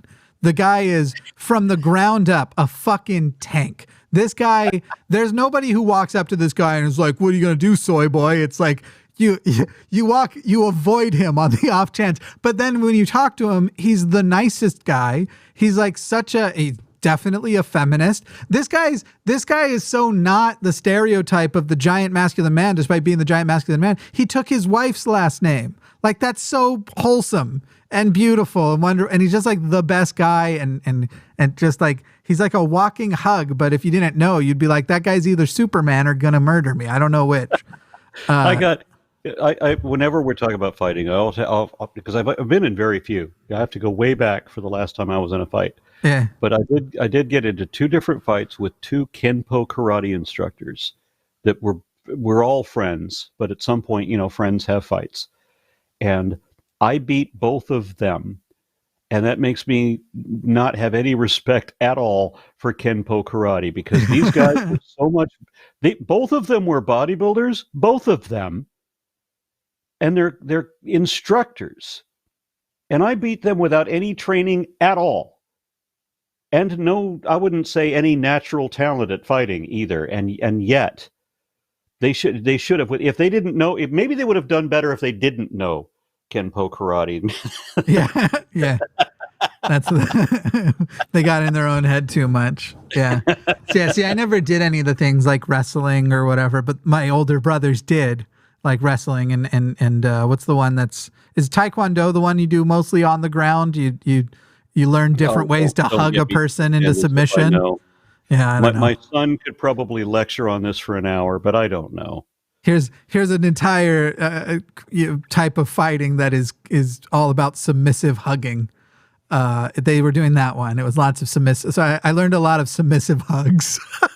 Yeah, one thing my son told me about his style was he's not allowed in the octagon, and I didn't believe him. And then I happened to be watching Ultimate Fighting Champion to realize that his style is actually forbidden. He's not allowed in the octagon. Interesting. So even if you just know it, you're not allowed to do it, or you're just not allowed to do it while in the octagon. Muscle memory, and so you can't be expected to abide by the rules and leave the guy's eyeballs inside his head. Ah, okay. Well, that's disturbing. Anyway, we should probably start reading these chats, I guess, right? Yes. Where do I see them? Because my screen changed on this end. You don't see, what do you see? You don't see a purple screen with a chat box? I'll read them to you, but you don't see a purple screen with a chat box in it? I do not. Are you you're looking at yourself in the Chrome browser? I was watching from the channel. Oh, you should check the Chrome browser where the call is. Yeah. Oh, there we go. Yeah. I thought you were telling me I did something wrong. From Jeff Edwards. I came out as atheist to my family this weekend, and Aron and Jimmy were part of the journey. Cheers, guys. Sweet. Thank you for sharing that. Yeah. Hell yeah. I'd have taken a fuck off, Jimmy, but it's all good. I would have. I want to know the backstory on that. I mean, how did that go? I mean, I'm curious. All right, moving on to the next one. $5 from RPG Debunks. So, if I wanted to, could I call in to discuss which species of snake is better, corn snake or ball python? Ball python, hands down, in my opinion. Sorry, I'm going with corns. I've got a pair of candy-colored corn snakes. I call them my candy corns. You got to see them. These are just incredibly beautiful. I saw them on the snake show, but you're saying corn over ball? I'm sorry. I'm balls all the way. Yeah, we're not talking about anal fixations. I'm not making a joke. I like ball pythons. I'm not talking about cobs either. Yeah, that's. I'd pick balls over kernels any day. Let's see the next one. I guess you don't want me to read them, which is fine. I'm fine. I don't see the next one. No, it's you're the one I just read. You're good. There we go. I sometimes read them for the people on the shows who prefer it, and so I was offering it as a possibility, and then he just went with it. If you want to read. No, I don't. Want me to read them all, I'll read them all. All right, I want you to want me to. No, I'm kidding. Do whatever you want, man. Whatever you. Everything's fine. All right. Jimmy said I can do whatever I want. No, I'm not going to do that. Don't take your shirt off. $10 from Nidivi. How do instincts pass from generation to generation? Is there some kind of epigenetics going on? Thanks, Aron. Love you and work so much. It's not epigenetics, but there are tendencies that can fixate. And so, like what people brought up before, like fear or recognition of snakes. Well, that is not necessarily a detrimental thing. If you live in a place where there are venomous snakes and you just have a natural fear of these venomous snakes, you might live longer, and that fixation is just going to continue down through your descendants. That's an instinct. It's a phobia that fixates, that serves to your advantage if you live in that kind of environment. I don't know a better way to answer that question. Well, I sure as fuck don't. $20 from Madhai012. Science is a methodology, is not a belief. As a methodology is not a belief. But as a philosophy of knowledge, you would have to believe in naturalism to accept science and empiricism, correct? It makes no sense to say that you believe in naturalism. Now, despite some obvious exceptions where there are some people who really do believe that they are just a brain in a vat and everything is all an illusion, most of us accept that the material world really exists and that experiments in methodological naturalism as opposed to philosophical naturalism are going to have predictable, testable results. We don't have to prove that there is a natural world. Most of us accept and agree that the natural world is real. There are some people who posit that there is also a magical world, that there's a magical alternative reality. And because such people cannot justify their own belief, they have to push the burden of proof onto the other person to make you disprove every crazy claim that isn't substantiated. So they tell us that we believe in materialism or naturalism, and in either case that means that we don't believe in the unsupported magical alternative reality. We only believe in the one that is evident. There's another person in the chat who it's in multiple shows, shortly after calls end, suddenly they get brave and start saying the hosts are stupid and shit. And it's literally like, oh, you anonymous, like an anonymous username, an anonymous picture, like nothing that remotely connects to a real, and I'm not even saying people have to use their real name, but something that is socially identifiable. I'm actually more socially identifiable as Jimmy Snow than my legal name. I don't use my legal name in personal life either. But just the fucking, like, how brave people are with behind full anonymity after the call-in portion. So fucking stupid. Grow a pair. So are you still seeing a chat? Is that still going on right now? Yeah, the live chat's still up. I've got the chat and the super chats and everything up in front of me. I do a multi-window thing because I'm a badass. Well, that's what I'm doing at the moment too. I just don't see the same thing that you do because my YouTube link doesn't show that anymore. Here, I'm going to send you a link on Twitter that will just open the live chat. And then it starts getting tricky. All right. Well, you don't have to. It was just the live chat, though. It would have opened just the live chat, and you could put it next to the window with you in it and stuff. Okay. Whatever you want. Like I said, anything you want, any way you want it, that's the way you need it. Any way you want it. But there's another one. You or me. Don't take me on that journey. Oh, that's funny. You did it. You did it. I like it. Yeah. I think we're pretty sure that we already have now gotten copyright struck. This whole channel's going down because we quoted Journey.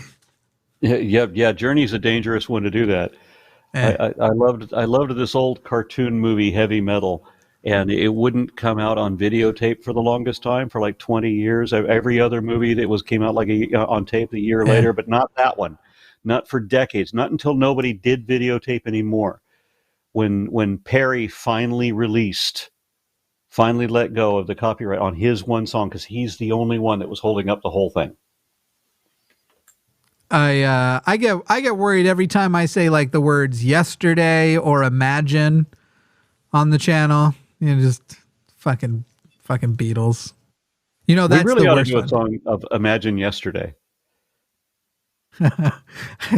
Yeah, the two most hated songs by religious people, I feel like. Anyway, you want to read this one from Polly Pockets? $11 from Polly Pockets. I got a You Just Want to Sin in Facebook group, and I replied that I partied more as a theist than now because I thought God would take care of me. And hey, when I was a young man, I fully understood the old adage that the preacher's daughter is the wildest girl in town. I believe that. It's one of those things where we're like, that might be a sexist trope, but it also is so often so true, because I was the bishop's son, and yeah, I was that bishop's son. The stereotypes were true. So, $20 Canadian from Nilly Wilson. Aron, do snakes have any visual cues of happiness, i.e. dog wagging or tail type thing? Also, Sir Isaac, Jimmy, you are the best, and we all love you. Happy to be the source of your cringe tonight. Well, I appreciate that. Wait, is Nilly confessing to have been Jake from Alabama? When you say happy to be the source, my cringe tonight was Jake from Alabama. Was that you?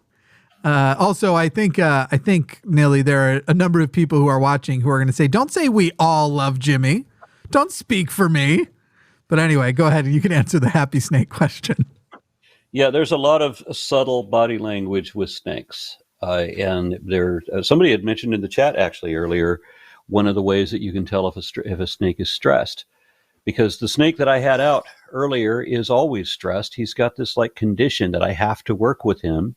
And it's another peculiarity with bull snakes. Every other snake, you want to like open the enclosure and like work slowly into letting them know that you're going to go pick them up. But with bull snakes, you just grab them.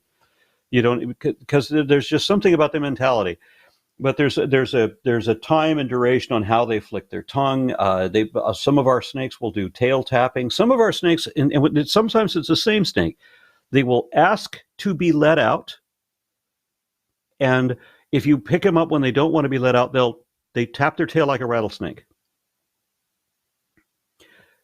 So yeah, there's subtle body language cues, and I'll just leave it. You think they're experiencing like genuine happiness, like what we would associate with happiness, or are reptiles even capable of such a thing? I would have said maybe when I was young, I would have said that was incapable, because I mean I did say when I had a Salvador water monitor, which I don't recommend. When I had one of those, I remember saying that these animals only know hate and tolerance can be immediately forgotten the first time you fuck up, and they'll never forgive you for it. And that part is true. They'll never forgive a moment that you ever fucked up. But I have learned that reptiles do learn and condition and want, and we've got several that actually do ask to be picked up and held. But so this is where the question comes in, where it's like several who ask to be, but I also see like, lizards will go to their hot spot on a rock and they spend a lot of time there. And we might say that's their favorite place in the tank, but it's not really favorite. That's their hot spot. It's not like it's a favorite. So it's like asking to be picked up. Is it that they are trying to have the reciprocal experience that we get out of picking them up? Or is it like, oh, dope, warm body that smell. I like the smell. I lick the salt off sometimes. I don't even know for sure that my dog loves me. I know my dog loves food and that I'm the feeder. And he seems like he loves me. He really sells it. I'm not saying that's specific to me and my dog. I'm saying generally, like, what are the real motivations here and how close to an affectionate experience are they having versus being like, I recognize a visual pattern of something that's a good source of heat. Please pick me up. The example that I have in far behavior, out of the 25 snakes that we currently have, we have a pair of king snakes, that different types of king. We have a Cali king and we have a Sanderson, Texas, Blair's Morph gray banded king. And they both on occasion ask to be let out. And with the gray banded king, I think he just wants out because he's looking for a lady and he knows we'll take him out and maybe he'll find one. I don't know. And with the Cali king, it's just sometimes she wants to explore. And if we let her out, she'll get a chance to explore. We have a playpen, and we sometimes put toys in the playpen, like big socks that they can crawl through and that sort of thing. And there are toys that snakes will actually use. But that doesn't apply to all of them. And I've noticed that ball pythons have a very different perspective on this than a lot of other snakes. My current favorite snake I can't ever have out because he's he's so cage defensive that I don't ever want to violate his trust by pulling him out. That, and he's also mildly venomous with fangs. And so I don't ever want to be the first person who gets bit by him because he's never bitten anyone. So whenever I hold him, it's when I have the doors open and I let him come out. And then I just conveniently pick him up when all of his body weight is out the door. Yeah, I get it. I think that I sometimes like get hung up on and think a lot about how much people underestimate what level of human emotions are actually tied into being able to think about things and reason with things and identify things in a much more sort of complex way. And then I see a cat react to a cucumber because cats are idiots, but we like the things that they do instinctually. But frankly, like somebody was in there was like, fuck you. My cat loves me. And I'm like, yeah. And if you stop feeding it and I started feeding it, it would love me too. And it would stop loving you. Like that's. I bought a snake this weekend that unfortunately I didn't get to take home. We discovered an injury in the process of purchasing the snake. Discovered that it was bleeding from one eye, and I don't know who did what to it at the moment. The snake was being handled by a bunch of people. I honestly don't know what happened to the snake. But the guy who was selling it to me at the moment, when we realized that it had this injury, he said, hey, I can reverse this sale and take it to a vet and get it checked out. And we thought that would be prudent. We thought that would be the best thing to do. But I'm disappointed because it was magnificently beautiful, and I would be wearing that snake tonight if I had it. And it seemed to appreciate being held. But that's also because it was coming out of a pie tray with a lid on it. Yeah. And it was a big snake that would rather obviously not be in a pie tray. And really likes the idea of a big warm tree with blueberries on its face. This is what I'm saying. Like, what does it really love? It's that whole concept of, I think it's called anthropomorphizing, how much we project the idea of like, we experience love. And so when we say our dog loves us, we think of how we experience love, even though it's different. Though as somebody mentioned, dogs clearly love us. It's in fact, it's kind of annoying. They're pretty needy. Anyway, this is from the Raven 200. You want me to read it while you smooch? Raven 200, who, by the way, looks like my favorite snake. The icon that they use is the reason that I named my snake Abath. He has the same eye makeup. Ah. Yeah, that's what my snake looks like fakes on. I think that might be a DC hero called Water something. Might be Water Boy or Aqua Boy. I don't know, something like that. Well, that's coincidental because my snake is a false water cobra. So, $9.99 from the Raven 200. A Christian once told me atheists aren't real because the Bible says no such people exist. This was their answer to me asking how they could possibly know my mind better than me. That's, again, that reference back to Romans 1:20 that does not say what they think it says. And there are several other passages, and I have them listed in my book, that contradict that, to say that not everybody knows that God exists. Many people don't believe that God exists. The Bible does actually admit that in a number of places. So the presuppositionalists are wrong in their mistranslation. $5 from Too Young to Feel This Old. Thanks for taking my call. Huge fan of both of you. Thank you so much for that. My grammatical errors are much worse when I forget to proofread stuff. $20 from Mada 12, I guess. Oh, okay. I got cookies. Sorry. Or I got cookies. I will do a super chat as an apology. I assume this means that Mada had done something wrong in the chat and got chastised by the mod I got cookies and was like, well, here's how I'll make up for it. Which I got to tell you, I love that. Yeah. There have been a couple of times when I fucked up and the only thing I can do, I know that you're saying sorry doesn't mean anything. You take the next step and say, how do we make this right? How can I make this right? Yeah, I get it. I mean, I get it in theory. I've never made a mistake. Here's another one. I'm just kidding. No, not once. $10 Canadian from Furs on Gaming Singius. Charles is those YouTube ads that say, There is one trick to get rich, and I will tell you in a minute, but once you find out... Yeah, that's true. Laughable. Absolutely laughable. That's also just like, have you ever noticed that now if you just want to like look up how to make some recipe, like how to make a lasagna, a good lasagna, and you type in lasagna into Google and then you click it, and they do this thing where they give you an article so that they can put an ad between every paragraph or every 2 paragraphs. They do an article about like, here's the first time I tasted lasagna, and here's what I think of when I look into the side of lasagna, obviously labia. And here's what here's the first time my friend tasted it in the history of lasagna. And then it's like at the very bottom, once you've passed 30 paragraphs and 80 ads, noodle sauce meat. Next. You have to click next at least 20 times to get what the headline should have told you.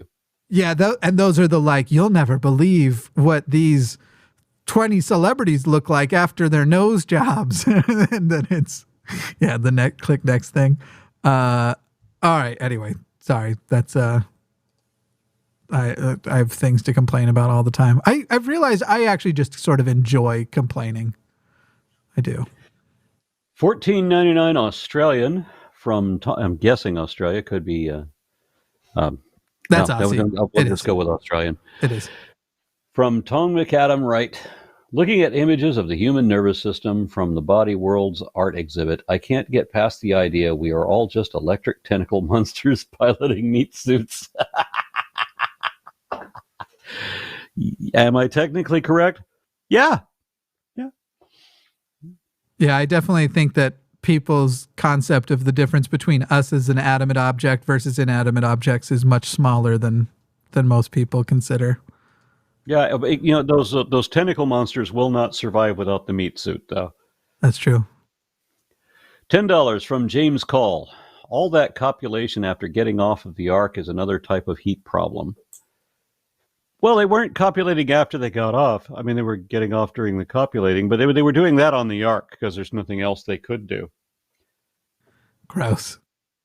Then they had to get off the ark and give birth to thousands of babies of different species. How do you get off an ark? It's a boat. How do you get it off? $10 from Sheridan Bernasconi.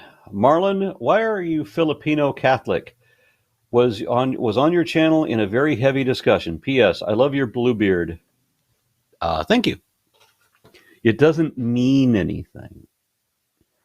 I've been accused several times last week of my beard being woke. Yeah. My beard is woke. Yeah, which is weird because you identify as a male. You're a cis male with a blue beard. If anything, I could see this being a trend that like anti-trans issue men start doing, where they start dyeing their blue. I'm a real man, and that's why I have a blue beard. I don't know. It's weird. I just assumed. Honestly, I tried red and it didn't look good. Yeah, I had assumed you were having an affair with a Smurf, but this works. That was gross, Jimmy. $5 from Harry Chairstepper. I think Aron is actually a wizard and is spreading atheists to boost his patron deity's power. The blue beard is actually a mark from the Lord Cthulhu. You're close. It's actually Patreon. It's actually his Patreon deity's power. Patreon.com/Aron Ra. So, yeah, do go over to patreon.com/ARONRA and just donate. Do it.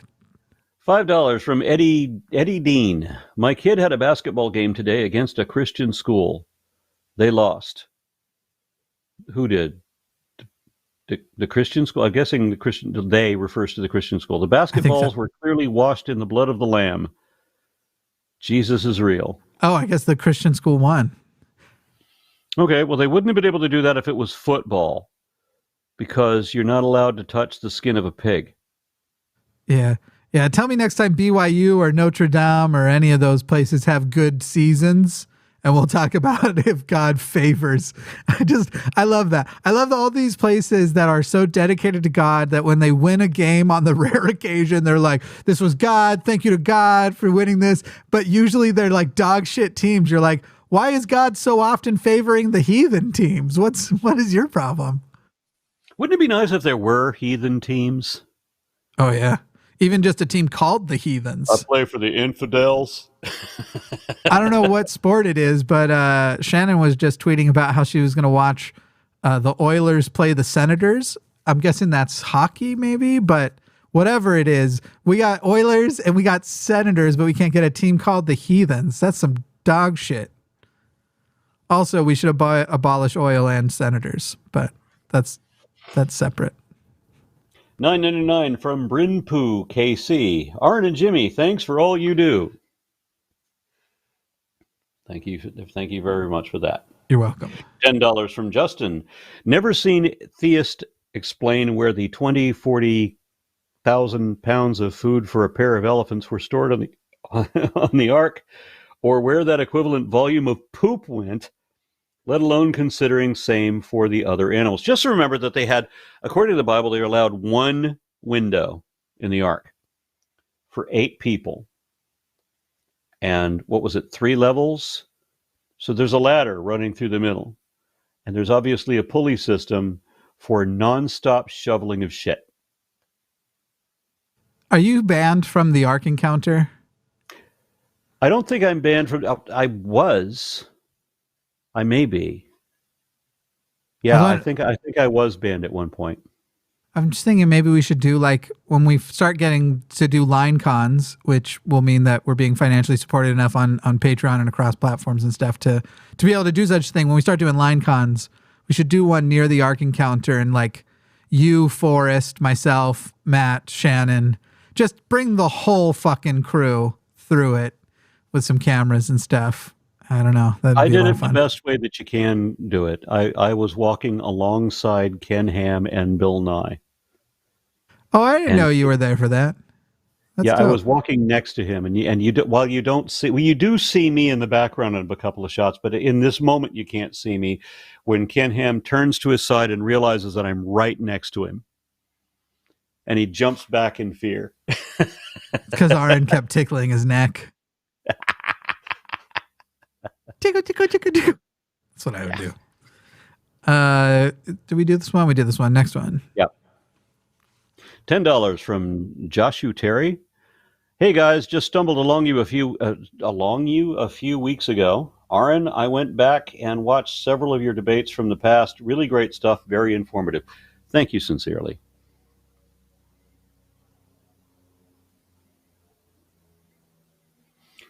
$7.99 Australian from Chris O'Brien. Imagine having Christopher Hitchens on with Aron. Damn, what a 1-2 punch to theists. I don't know about you guys, but I miss Hitch every day. Rest in peace. Yeah, I want to thank you for that compliment, because I've been in the room with Christopher Hitchens, and he has a presence about him, and it was stunning to listen to the man debate. When I was in the Prestonwood Baptist Church when he was debating Bill Dembski, and it was my first opportunity to meet him, and I couldn't because he was on the stage and they started doing all of this happy, clappy, Jesus-y prayer stuff, and it just drove me out of the building. I should have just walked up and shook his hand, and because the next opportunity that I had, we're standing next to each other. It was his last public appearance. I reached my hand out to shake his, and he looked at me, but Dawkins was on the other side and grabbed him up and swept him up to the hospital. That was the last anybody saw of him alive. So, and Dawkins did apologize for that, because I said I was just about to shake the man's hand and introduce myself, and he goes, "Oh, I'm sorry." Oh, I'm sorry. My apologies. No, but I disagree with the message. If Christopher Hitchens were to be on with Aron, that is not a 1-2 punch to theists, because now we have to explain the resurrection of Christopher Hitchens. Jesus Christ, that'd be a tough show. When I was at Prestonwood and he was debating Bill Dembski, I thought it was so funny. We're like, really? Hitchens. And your champion is Dembski. Dembski's your guy. That's the one you're going to put against Hitchens. Didn't Hitchens fight D'Souza?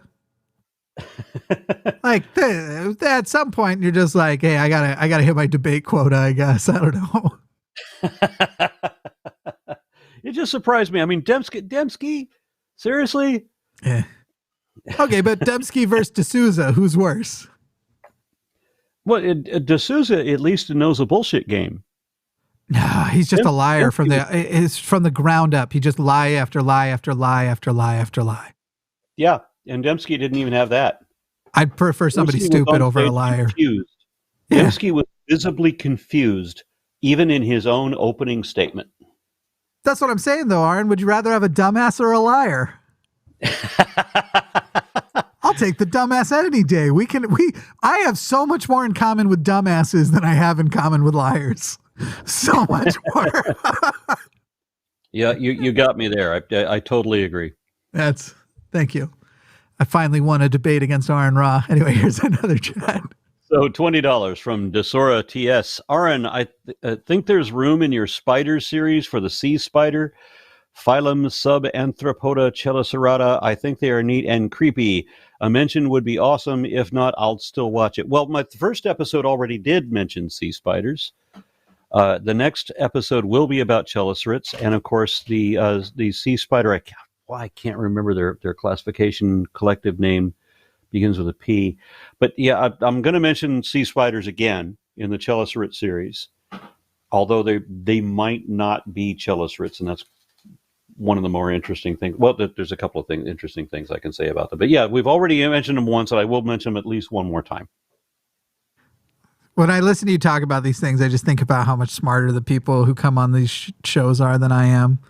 I'm like, what would my parody episode look like from my level of intelligence? Like, and today we're talking about the sea spider, which is very much like the land spider, except the sea spider smells more like pussy. Anyway, that's as much as I could contribute. Well, they don't have chelicerae, they have chelicera, and that's a significant difference. I was just about to say that. Don't step on my points. No one's going to watch this show ever again. I'm sorry. I ruined the show. It wasn't you. Here's another one. Oh, look at that big bear.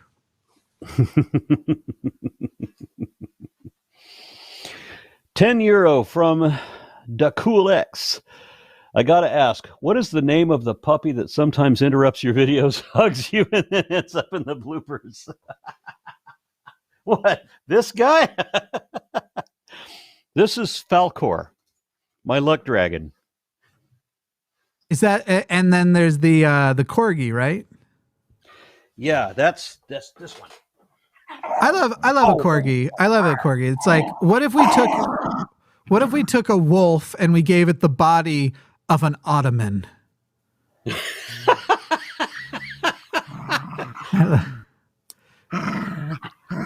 I had a roommate who used to have, well, I think he still has, but as far as I know, but he had a corgi named Ampersand.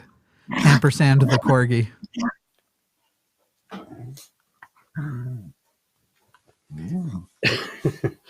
$19.99 from Nicole K. Erbson. Aron, I love your indigo beard. Thank you. To others in, I guess, South Dakota, apparently my blue hair means I'm the devil, which I'm not mad at. I hated it when I was a blue-haired Baptist. Big thanks to you and Jimmy for all you do. Much love. Hail Satan. Hail Sagan. I can't even bring myself to do a Hail Satan. It feels too much. It's still a mythical creature kind of thing. Like, I just can't even bring. So I do the Hail Sagan. Yeah, I haven't been able to condition a lot of my behaviors. When my children were very little, I actually managed to curb my cussing, so that once when I dropped a brick on a toe and broke my toenail off with the dropping brick, instead of cursing, I managed to say duckies and bunnies. But it's hard to. I refuse. I grew up Mormon. My kids will hear me swear a lot. Yeah, I forgot where I was going with that. But anyway, $20 from Zach Gursky. Aron, sign my moobs. You're okay, Jimmy. You can sign my under moob. Love you guys and what you do. That is all. I don't know how to take this. It sounds like you're saying like you're still giving me a place to sign that no one gets to see. I don't know what to do with that. No one sees the under moob.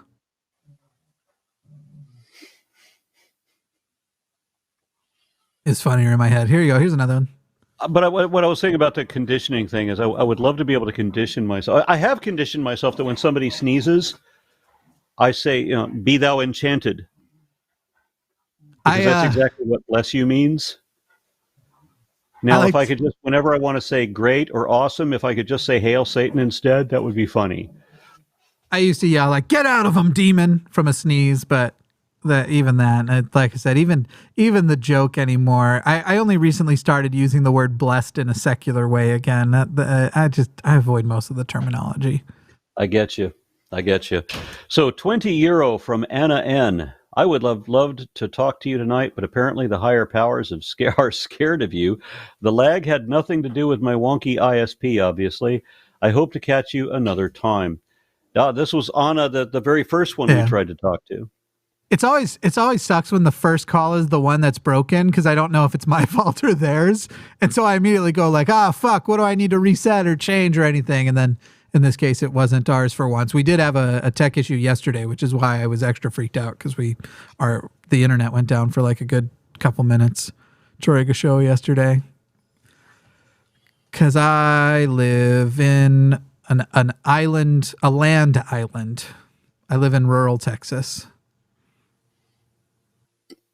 It may as well be surrounded by ocean because it's surrounded by nothing. That's basically what I'm saying. Anyway, here's another one. $5 from Eddie Dean. Can a Satanist be atheist? I honestly never got that, and it's never been explained to me. No offense to anyone. Yeah, the vast majority of Satanists are atheists. There are some theistic Satanists, but they're really, really rare. They also wouldn't. I don't even think you'd find them at a Satanist temple because like anything that's like a formal Satanist organization of a group of people are mostly secular organizations. Anybody who was I did actually talk to the Dastur of Angramanyu, who was leader of a satanic church in Oklahoma City, Oklahoma, and he was a theistic Satanist, and he rage quit when I asked him for his proof that Satan exists. So he just was not going to take any kind of challenge to his faith. But like I said, these are the very rare people. The Church of Satan and the Satanic Temple, entirely atheist. Can you say that line again? You spoke to the what of the what? The Dastur of Angramanyu. And you just said English words, right? Those are things I should recognize. The fuck? Angramanyu is one of the names given to Hashatan, also known as Ahriman the Opposer. Obviously. From Zoroastrianism. Don't talk down to me, duh. I'm just kidding. I don't know what the fuck you're talking about. You remember from the Avestas of Zarathustra? Oh, the Avestas yeah.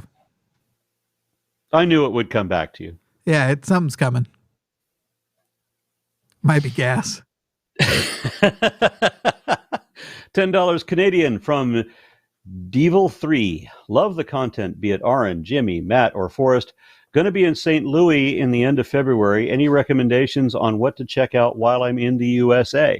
I love questions like this because people who aren't from America really think that it's just one little place. The fuck do I know about? Have you ever been to St. Louis? Maybe you know. I'm just like, yeah, I think there's an arch there, and then we're done. Yeah, wouldn't it be sad to judge the United States by St. Louis, Missouri? I've had friends who were foreign exchange students when I was living in Laramie. They were foreign exchange students to UW, and they were like, yeah, we just kind of thought we were coming to America and it didn't matter where we went and we'd have the American experience. We didn't understand what it meant when we were going to Wyoming where when we were moving to Wyoming, I'm not kidding, a bunch of kids at the school I was at in Louisiana, I was like, yeah, I'm moving to Wyoming. And they're like, isn't that the state with no people? They thought there was a state with no human population. I felt really, really bad for this one woman from Thailand who we were on a trip to the American Atheist National Convention in Salt Lake City, or maybe it was in Las Vegas. I'm trying to remember where we were. We ended up at a truck stop out in the middle of the desert. And I don't even remember which state it was. It was just open desert, miles and miles of nothing, big-ass truck stop. You know how it is. Yeah. And there's this woman from Thailand. She's a foreign exchange student, and she comes to America to see America, and they have her working in a truck stop in the middle of fucking nowhere.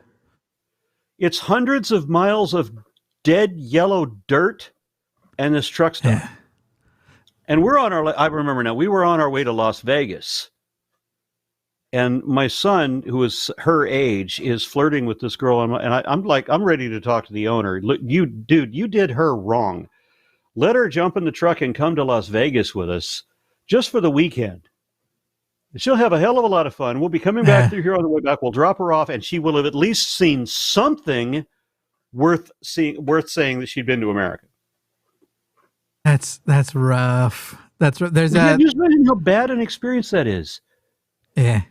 On I-80, halfway between Cheyenne and Laramie, there's literally a truck stop, and it's a town. I can't remember it off the top of my head, but it has they put a big population sign on it because it has a population of one. There's one person that lives in the town. And I remember going through Nowhere, Arizona, which is actually featured in a number of movies. One of which being Duel with Dennis Weaver, and another one being No Country for Old Men. But Nowhere, Arizona is featured in a couple of these films. And it was when I went through there in the 70s, it was population 4.5 because one of the people was pregnant. But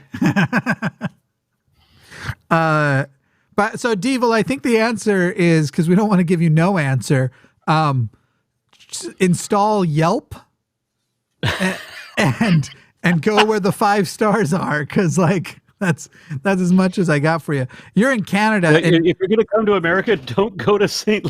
Louis. Yeah. You're in Canada, probably below the parallel. You might live in a more exciting place than St. Louis. Is the unfortunate thing.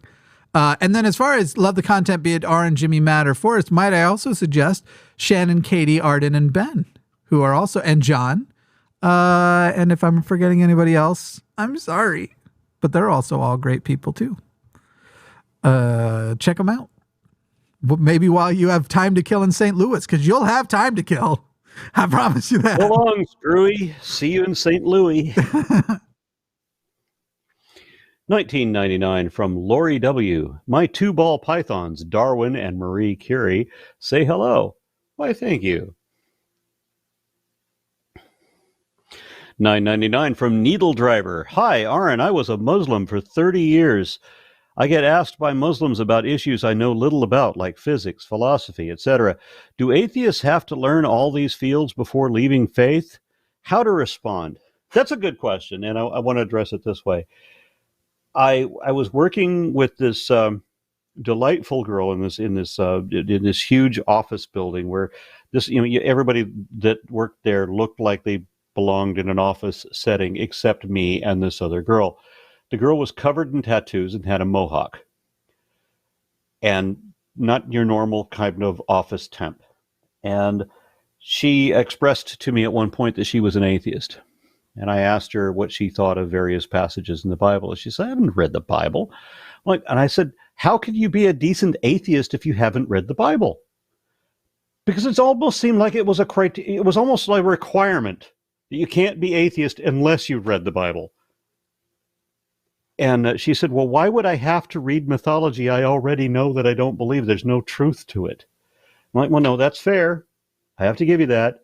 It's just weird being atheist and not having the full artillery. But there are people who don't believe in God, who don't know fuck all about science or philosophy or theology or biblical history or origins or any of that. I'm just not in a position that I can be among them. I wish that I could. I wish that people could just not have to know more than Christians about their own religion. But I find that I have to know more about both sides of this argument than they know their own alone. $5 from Abraham Anaya. I finally get to see one of these live. Loved the Aron/Forrest vid. Sadly, I didn't get to prolong that one. Cheers. That one didn't need to be prolonged. That was 7 hours. Bucket of chuckles, though it was.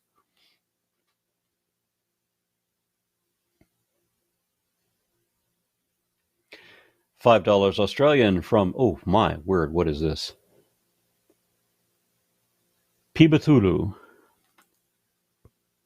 Yeah, Pibatulu. G'day. Where might one seek information on the seeming strange biology of the trilobite, biology which created the stone in their systems? It does seem that they was made entirely of stone, but it's just higher percentage of calcite. So a bit more rock than most of us are. But then think about it this way. Calcium, not calcite, but calcium that's in our bones is technically metal. So we could literally say that we have a metallic skeleton. It's misleading, but that would be correct.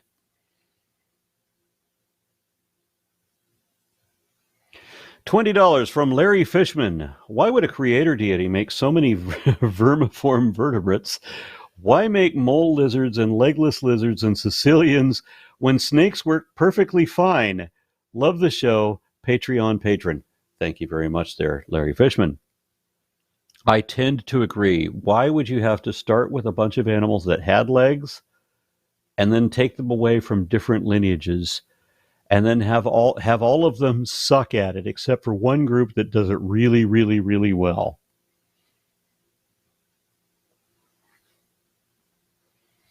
$5 from Smart Alec Atheist. I'm a big fan of you, Aron Ra. As for Jimmy, allow me to show my appreciation for saying fuck off by saying fuck off.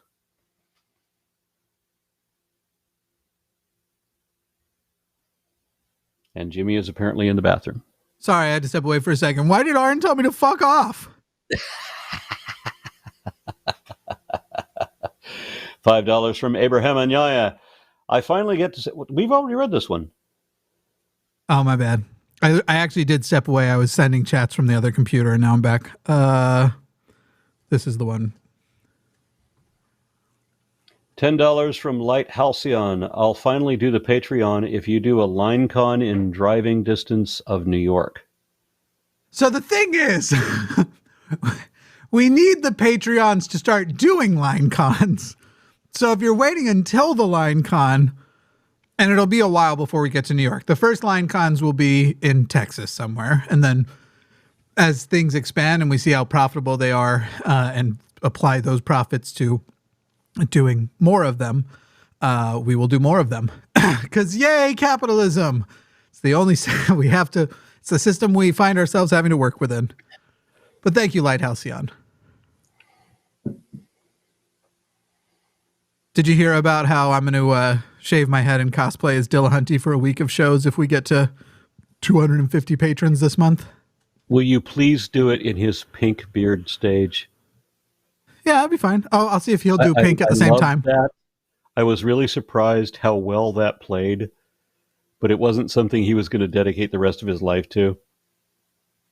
I'd see if I could get him to do it too, because I want to do... Sorry, I'm stuffing my face. I want to do an episode of the Sunday show where we're sitting next to each other and I'm looking like him. Like a much younger him. Much, much younger. Just kidding.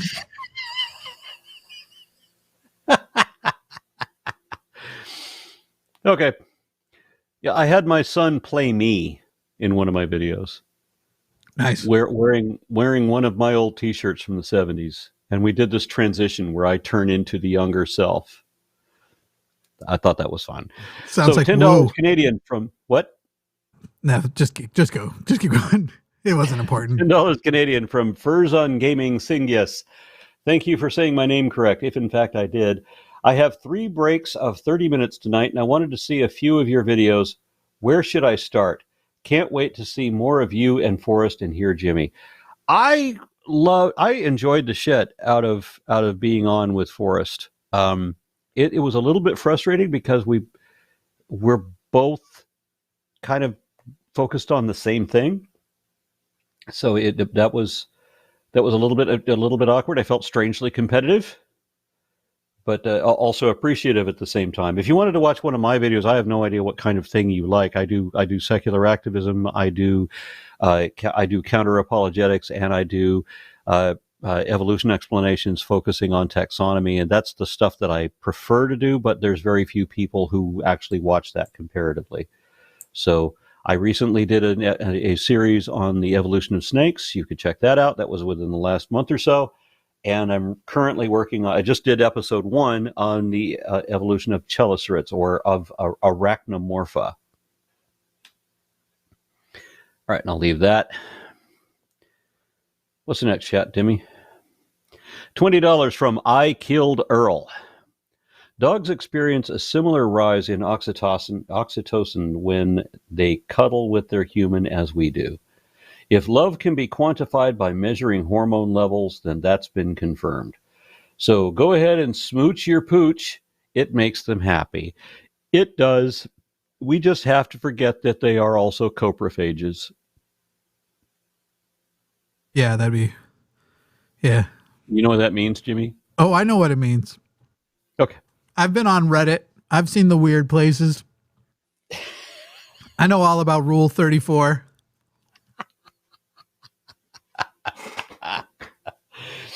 Okay. $13.99 Canadian from Nilly Wilson. Jimmy, keep the background stand up. I don't know what you mean. Stand up? What? I guess I read that wrong. Keep the background stand up. Oh, are you referring to me doing stand up in the background? That's my own egotistical interpretation of what you're saying. I don't know what you're talking about. Nilly, tell us what you're talking about. I'll look out for your chat. But here's the next one while Nilly explains. $10 from Richmond Dies.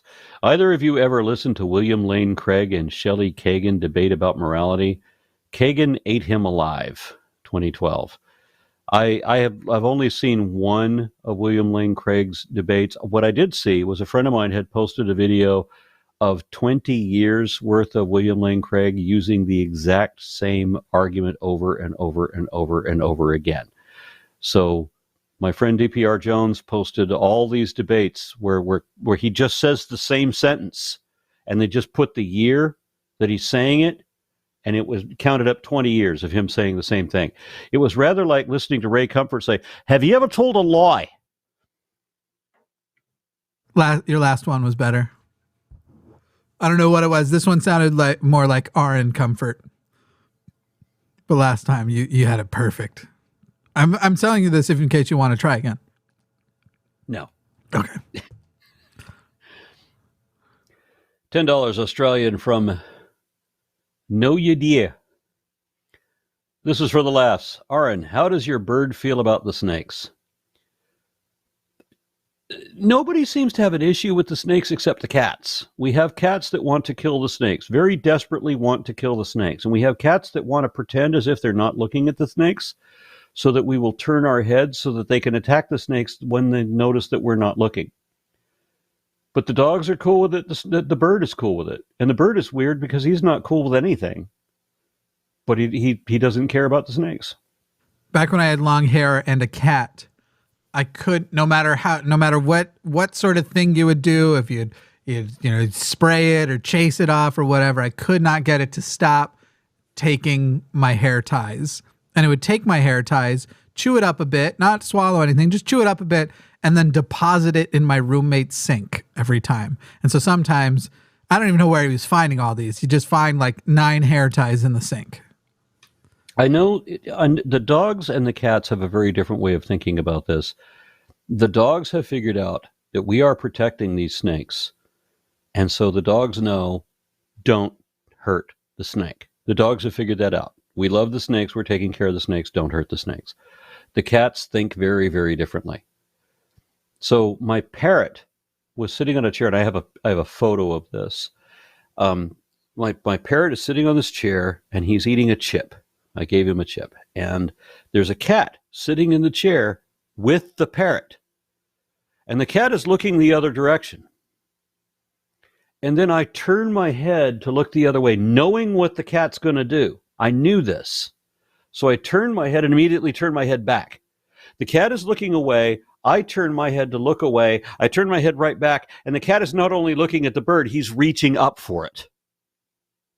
Yeah, the cats think anything you're not actively looking at, they own. Cats are fucking dicks, but I love cats. I had one cat and one parrot together in the same house for 11 years. And one day, the cat reached in to the cage and ripped the wing off of the parrot. They'd been in the same house for 11 years. I would have thought that they were accustomed to each other. It was one of the most traumatic days that I've had while living in this house. I was going to say, the only thing I know how to do are make jokes, so I have nothing to say here because it seems like the wrong time. Yeah. Don't trust your cat. Yeah, fuck cats. They're great, but fuck them. $20 Australian from Allison the Animal. That is an intriguing name. Everyone talks about the waste removal on the Ark. No one mentions the ammonia poisoning. I couldn't see any way to avoid it. You would have urine of thousands of animals seeping into the wood with no ventilation. Yeah, and it's sealed with pitch to make it waterproof, to keep the water from coming in. But that doesn't do anything for the ammonia that's seeping on the surface. But you wouldn't have to worry about that because everybody would be dead of methane poisoning in the first day. That's a lot of farts. And just think about what I have a big dog who laid down at the foot of my chair today and made the room unbreathable. Just imagine 7,000 pairs of animals. That's me if I've had milk products and I don't have any Lactaid tablets. It's hard to be my own roommate on those days. $19.99 from MEM. I just stumbled into your live show. I wish I knew ahead. As always, I am deeply appreciative. Thank you. Now, by the way, Jimmy, thank you for having me on because this is always a bucket of chuckles for me. I have fun. I missed this kind of live interaction. Hell yeah, man. We have a good time. You and I. $20 from Matt Atha. Missed the live show, but I'll watch at work because what you're seeing right now has been recorded. Also, shameless plug approved by Jimmy. Check out my band, Rose Crest. We just put out our first album. Check out Rose Crest. Somebody had asked if they're allowed to put plugs for their band, and I was like, yeah, I don't care.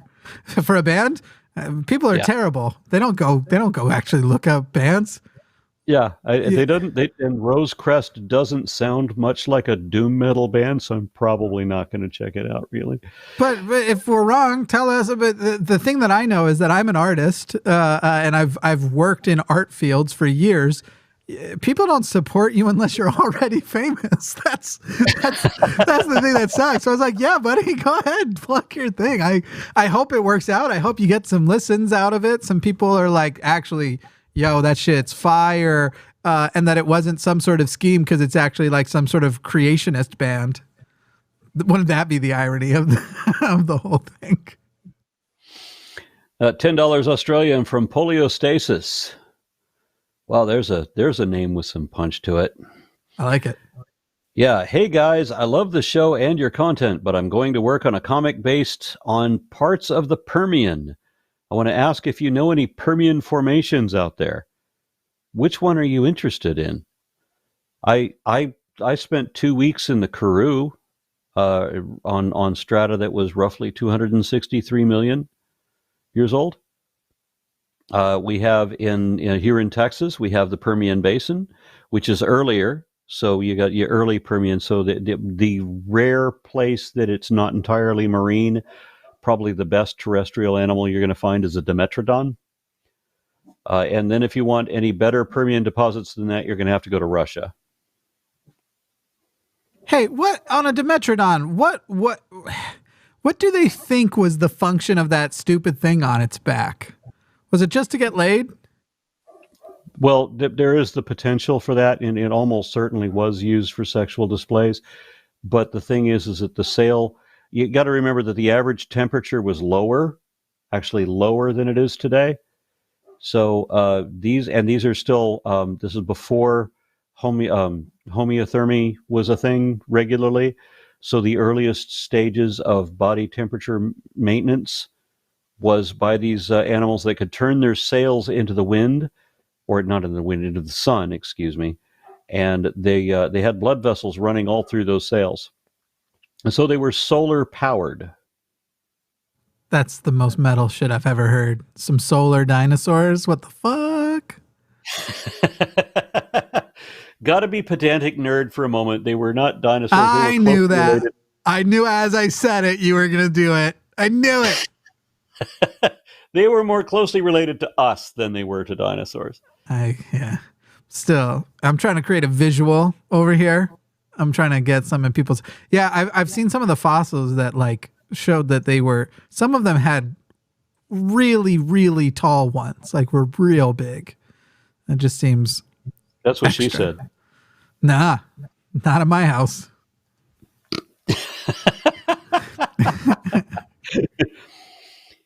$50 or 50 Swedish kroner from Deviant Outcast. Love that name, by the way. I live in hell. Helvet in Swedish. No joke. Also, my nickname in grade 11 to 12 was Lucifer. Hovund thinks I'm a witch without any of that info.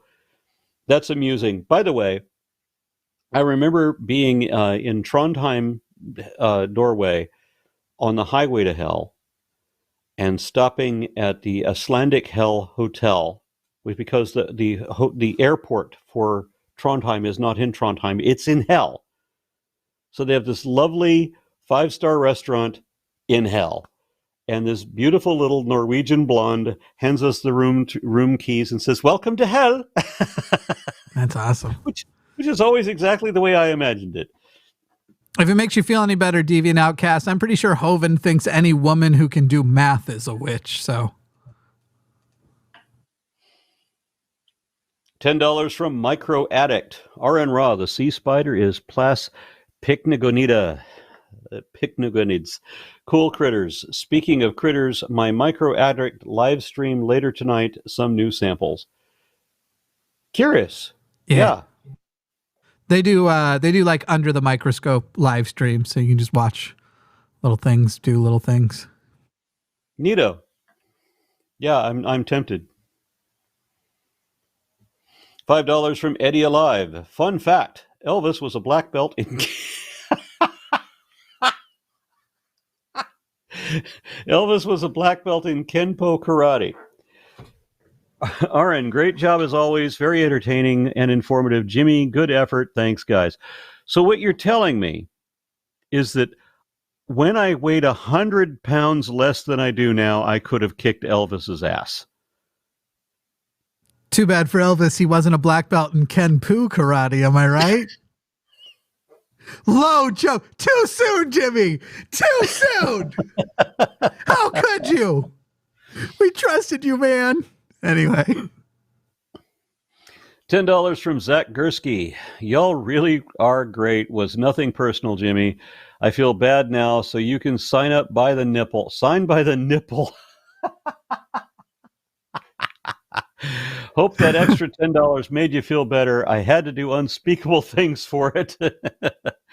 Please hail Satan's toes. Ha.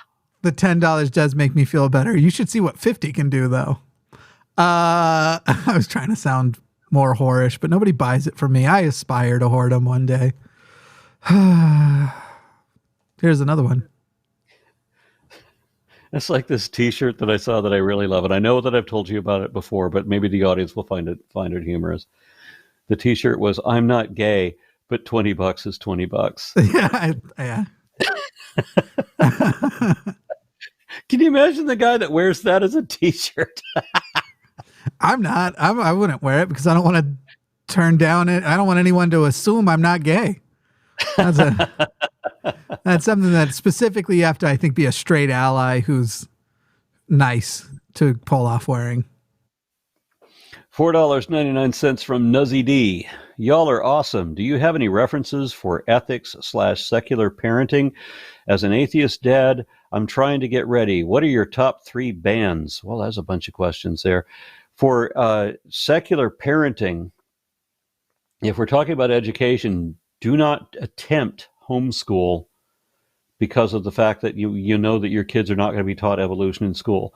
All of the homeschool resources, unless you specifically buy into, I think there may be one that you can buy into that will actually teach evolution, but everything else is tailored for extreme religious fanatics. That's changed a lot in the last few years. This is something that's relevant to my family and stuff. There's actually pretty good secular homeschool programs out there. My nieces are in one, and it's phenomenal. And then that basic K-12 program that's now ran by the government that anybody can join also teaches actual basic science. So Very that's good improved to a hear lot. Yeah, that's improved a lot. I've been arguing with the Texas Board of Education and the homeschool organizations here had Ken Ham as their keynote speaker. Yeah, no, fuck that. Yeah. As far as top 3 bands, I mean, I realize that I'm an older guy, so I mean, if I were to say Black Sabbath, Motorhead, and Judas Priest, that would be expected.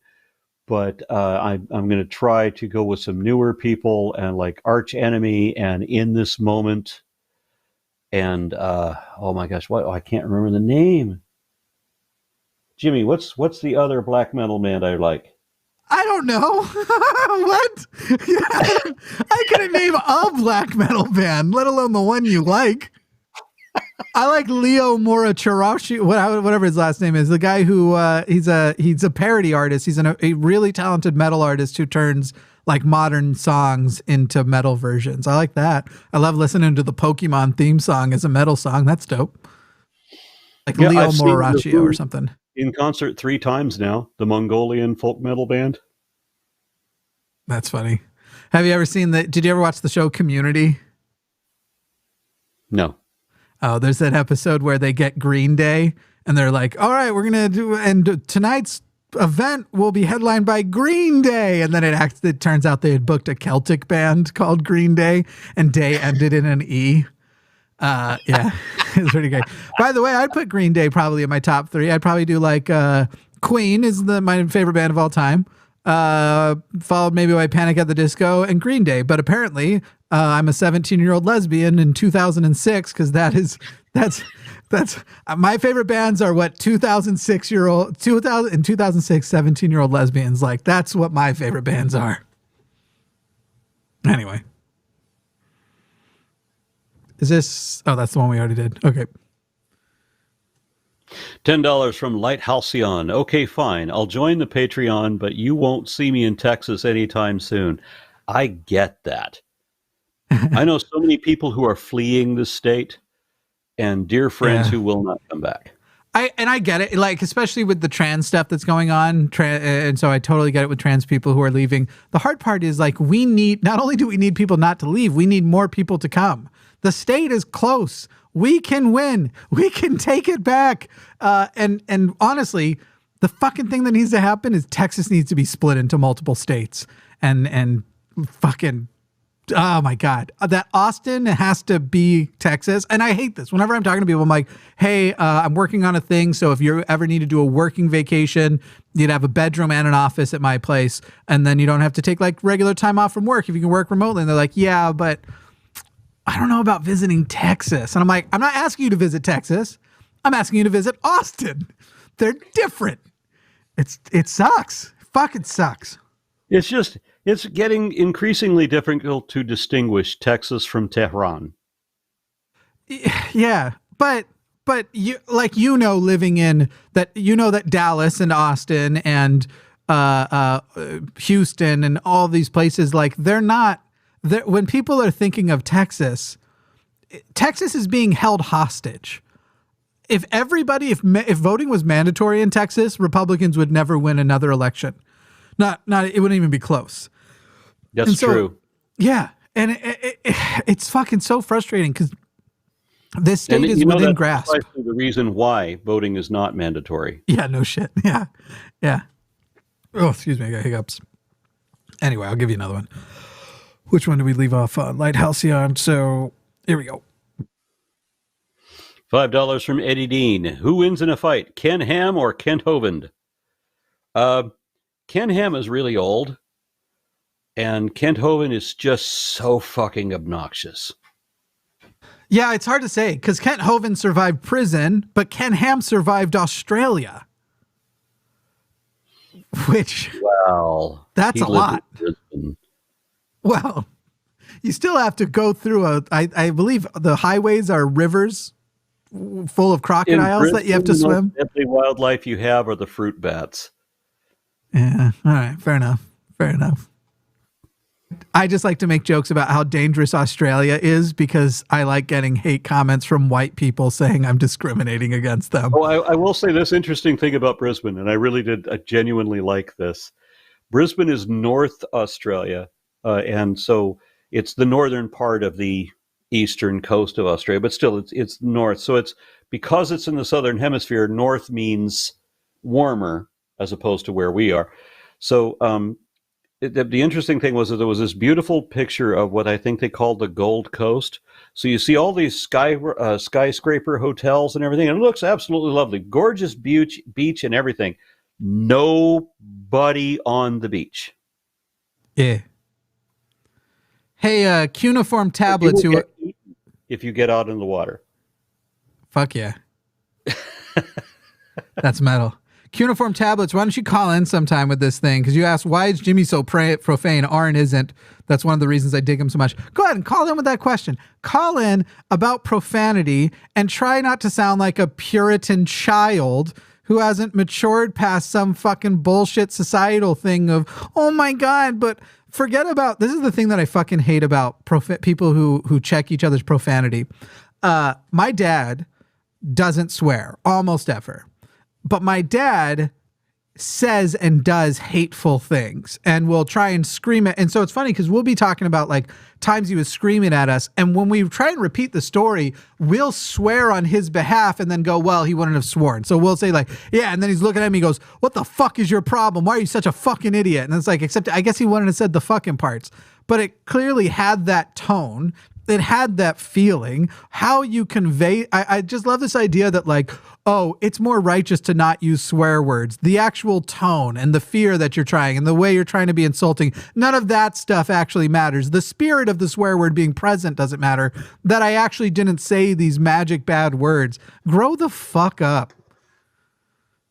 Asshole. Anyway. They're using swear words on an atheist channel. How are we going to reach the children? $10 Australian from Poliostasis. I'm going to work on the early, middle, and late Permian. Anytime works. I'm super excited for the middle Permian, though. It's my favorite because it contains the mammal equivalent of Trex ankylosaurs. Trex ankylosaurs? Was that what they meant to say? I don't know. I'm kind of intrigued by the middle Permian only for Tetraceratops. And what was the hippopotamus equivalent? I can't remember. It was the most ridiculous looking animal like ever. But pterodactyl. No, it's a therapsid. It's an inside joke. It's imagine a warthog and a hippo, but it's a reptile.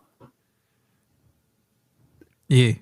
I can't remember the name for the thing. You know, I'm having a senior moment that I can't remember the name of this horrible thing. Does it have a tail with a ball on it? No, I'm serious. No. Like a bald tail. Yeah. I wasn't joking. Because I was imagining what you're saying, and the only thing I'd ever seen was something like that. Almost like it had a mace. A pretty standard-looking semi-reptilian mammal, but it's got a warthog hippo face. Yeah. Are you setting me up for your mom joke, you asshole? That was yesterday. Do you follow Hank Green at all on Twitter? No. Oh, yeah, I highly recommend you follow Hank Green anywhere. I can't follow anybody. I am too damn busy. Well, Hank Green is a biologist also, and is one of like the first YouTube channels to get a ginormous. Him and his brother did these things called Vlog Brothers, and one's a historian and one's a scientist. And he actually, like, if you go to Khan Academy and take the free Biology 101 course, he's the teacher of it. Anyway, yesterday he had tweeted out, let me find it because I retweeted it. He tweeted out, the Earth has been around for billions of years, but we happen to live at the same time as the largest organism ever. So that's pretty cool. To which I retweeted with the caption, Hank Green's not making a your mom joke, is he? I assume he's either talking about the fungus or the trees, but I don't know. Well, there's a little bit of a trick question to that because there is the grove of what kind of tree are they? I wanted to say aspens, but I'm afraid that might not be correct. The tree clones. There's a number of communal organisms, but I'm almost certain that he's talking about a singular animal, and that's the blue whale. I mean, I think he would have said animal if the blue whale is bigger than any other animal that's ever existed too? Ever existed? Ever, yeah. In terms of weight, yes. Okay. Wow. I didn't know that. But there are communal organisms that are significantly bigger, not just in distance, but also in weight. And that there's a grove of trees that the grove of trees, they're basically all one tree. It's an entire forest. Right. And it's over 100,000 years old. See, that's what I thought he was talking about. And then there's also a fungus out there that is ginormous as well. I had always assumed that that the animal that you see eat the T-Rex in the Jurassic Park movie that pops out of the ocean, I had assumed that was bigger than a blue whale, but I guess not. No, that was a ridiculous exaggeration. Mosasaurs were big, but they weren't that big. Ah, gotcha. The very biggest mosasaur rivals whales, but does not exceed the blue whale. The biggest mosasaur was something in the order of possibly 60 feet long. I often hear the phrase, you largely exaggerated on the third date. Anyway, popping on to this one. I just try to get chuckles out of you. That's the whole thing. I took a measurement of the one that they showed in Jurassic Park when the mosasaur comes out of the water to bite the shark. And the shark, by the way, the great white shark that they chose, was the size of Jaws in the 1976 movie, which was an unprecedented size, at least at the time, because at the time they thought the great whites were 8.5 feet long, and then later they found out that they can be 18 and 20 feet long. So Jaws was not even like a science fiction monster. That was just a shark.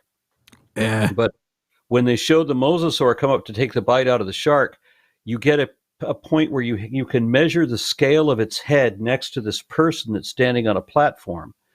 And assuming that person is somewhere between 5 foot and 5.5 feet tall, then the size of this mosasaur is roughly equivalent to the size of Godzilla.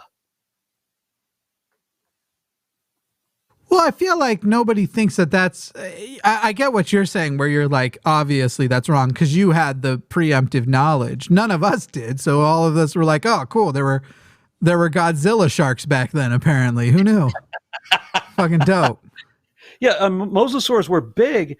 Most of them were around 20 feet. When we think about a lizard, half of that is their tail, so it's only... it's not that enormous. But that thing was just stupid, ridiculously oversized. Yeah. $9.99 from Trey Coawena. What? Coawena. $9.99 from Trey Coawena. What indication in this universe points to your specific God of your specific beliefs?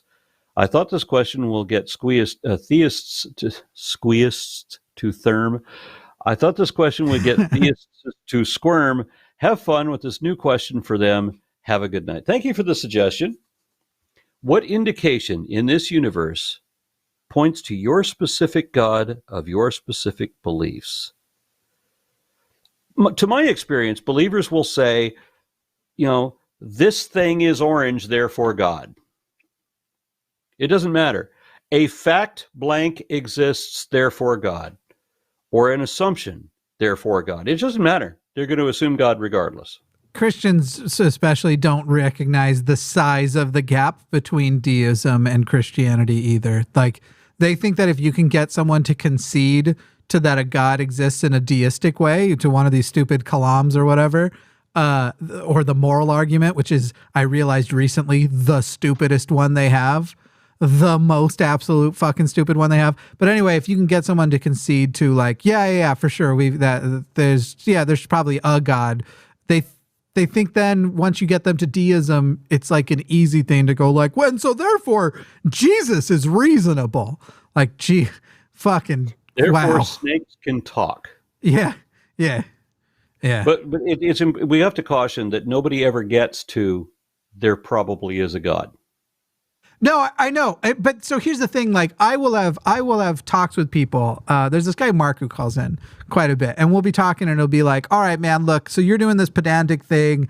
You're basically saying that I'm dishonest because I don't agree with the premises of the Kalam or the premises of the moral argument or whichever other fucking one you want to come at me with. I don't agree with them. So here we are saying, I'm saying I don't, you're saying I must, and of course I do, and so we're not getting there. So let's, for the sake of argument, grant it to you. And let's say you and I have, just for the sake of argument, agreed that the universe must have come from some type of God. Get me to Christianity. I dare you. And it's like, and they don't realize like all of their work. We had to explain this the other day to somebody about like, even if you had video, the guy was like, well, the historicity of the resurrection is what proves the blah, blah, blah. And it's like, what historicity of the resurrection? And then he's going off, well, you believe in other characters with less proof than the resurrection. And it's like, first of all, it's a little different to go like, okay, I'm going to assume Alexander the Great existed. However, a lot of the things said about him, that all sounds probably like bullshit, and who knows if any of this is true, but we'll go ahead and live and talk about history as though he did. That's quite a bit different from your entire life and how you live is dependent upon whether or not you accept the following as true. Like that's... And this person didn't understand when we're like, dude, you wouldn't even be able to prove that the resurrection of Jesus Christ if you caught the whole thing on video. Because I can go and do that in Las Vegas this weekend, and Chris Angel hasn't resurrected once. You fucking dipshit. Like, Christ. These fucking people. They don't understand basic concepts. It is a little disturbing how the logic lapses. Yes. In trying to explain how we get from there to here. In any of them, we don't ever establish that there's a deistic God, I'm perfectly willing to accept that there was probably a Solomon. There've been enough stories about Solomon that maybe there was I'm sure, because they like to base things on some kind of real place with some kind of real person.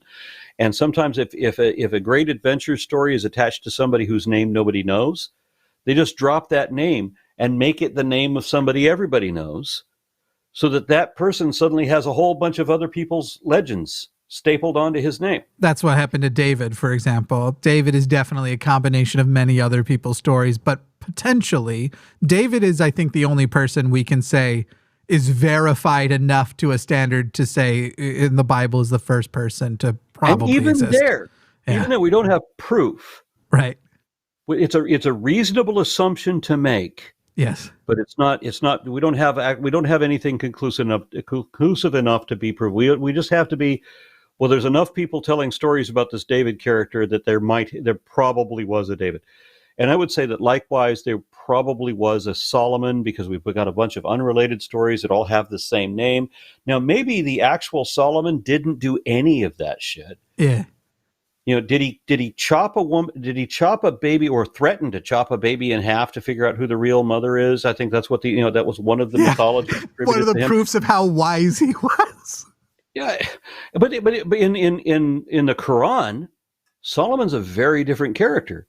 Solomon there controls the wind. Yeah, and I'm not sure how he does it. I think you have to pull his finger. But he controls the wind. He has genies working for him. He has the Dr. Dolittle ability to speak to animals. And at one point in the book, he even has a conversation with an ant. Hell yeah. What a badass. Do I believe any of that shit happened? I believe fucking nothing out of the Quran. Just imagine. Go ahead. Imagine what it takes to, in 2023, be an adult with the access to the entire world's information in your pocket or in the palm of your hand and still go, The Prince of Egypt was a documentary. You fucking idiots.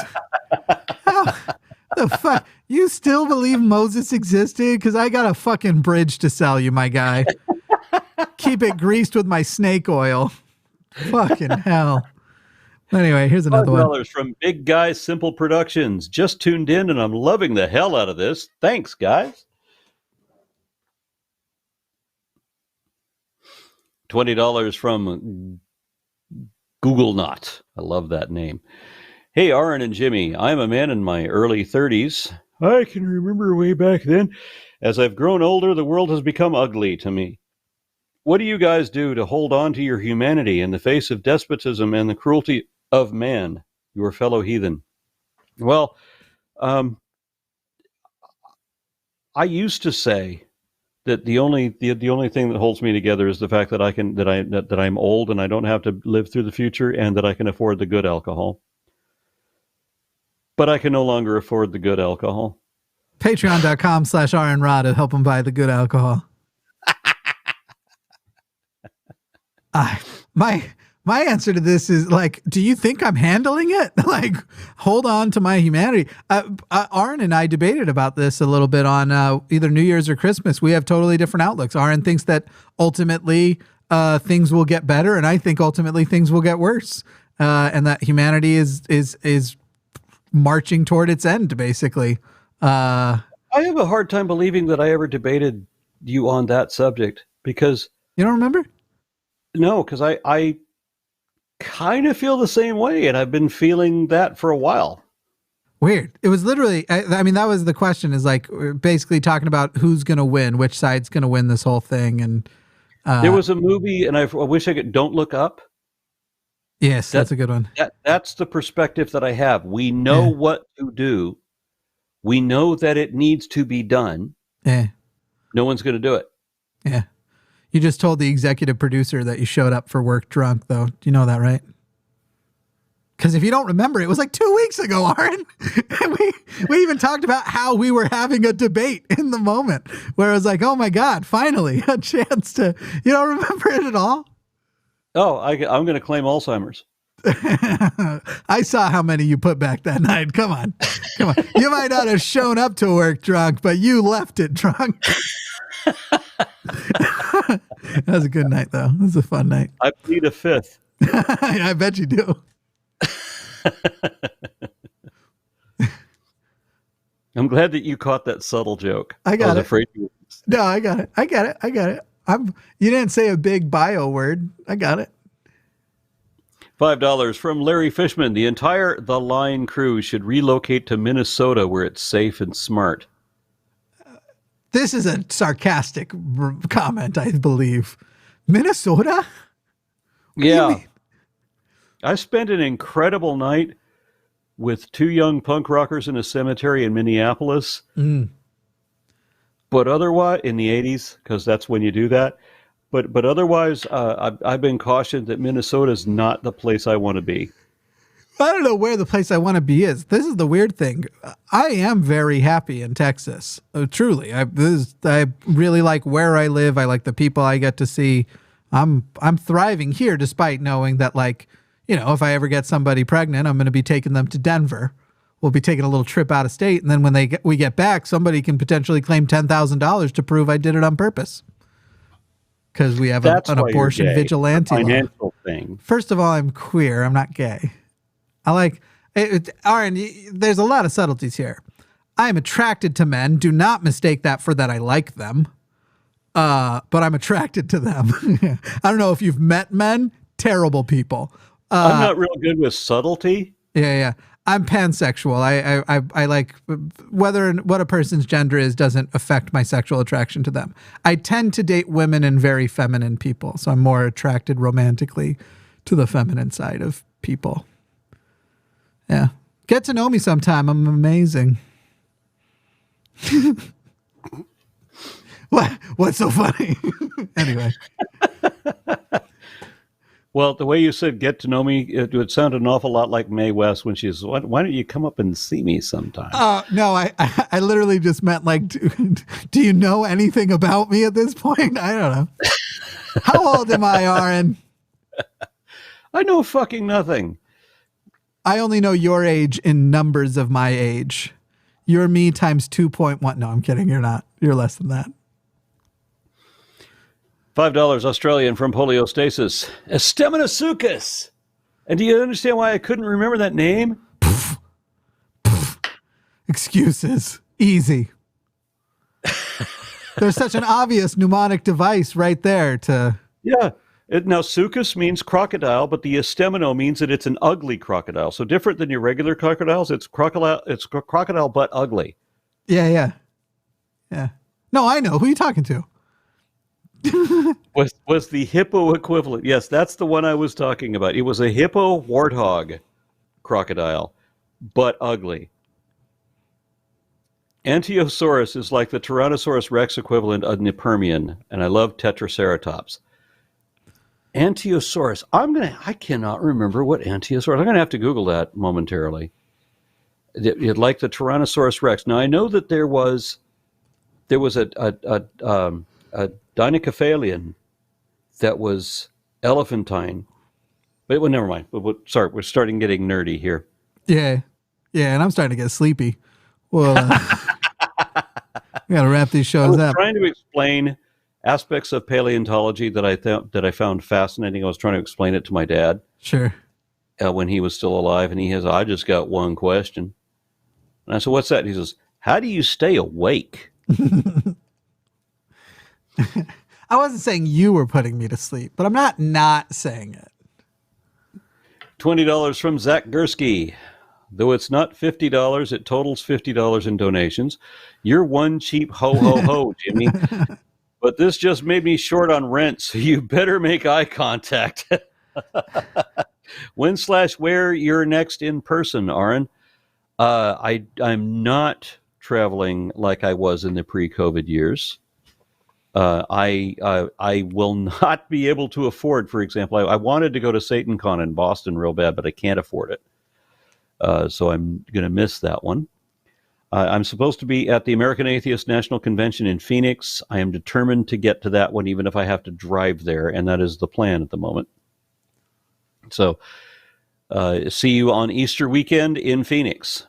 And just saying, when LineCon happens, I'm sure Aron will be there. And the fact that LineCon is happening will mean that we're doing well enough to pay Aron more. So that'll also help. So everybody, what you need to do is support Aron and support the line. And then all of these visits and great, amazing things. I have a dream of a community center here in the Austin area for us. Let's get it done. Get it done. But don't do it if it's going to make you short on rent. I hope that was a joke. Don't ever. I'm hoping that too. Yeah, I assume it was a joke. I assume it was a joke. Yeah, don't ever be short on rent to hit it. If somehow it's not a joke, prove it's Zach and contact me, because I'm not comfortable taking. Never give us any non-disposable income. Only disposable income is what we want here. You know. Well, if it wasn't disposable, then I wouldn't have thrown it out the window. That's right. That's right. $5 from Big Guy Simple Productions. Who in the hell would choose Mormon? More man. That's not Mormon. That's more man. In the show with, if that's a question about in a reference to the fact that I mentioned being raised Mormon, I definitely did not choose it.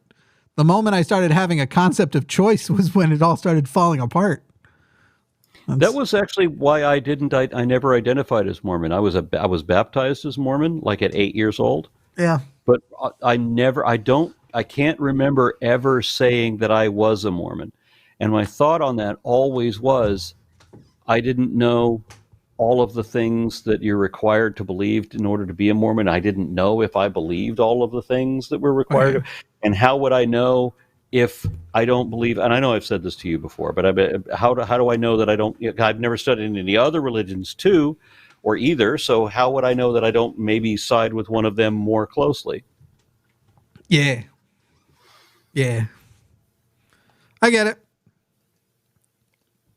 We enjoy blowing your mind on our shows Sundays. $5 from Johnny Repine? I assume. Don't send Aron Ra money for the good alcohol. You'll just spend it on snakes. Yeah, there's a point here. It's not. There's a number of snakes there that are being bought instead of the good alcohol. There's a point to be made.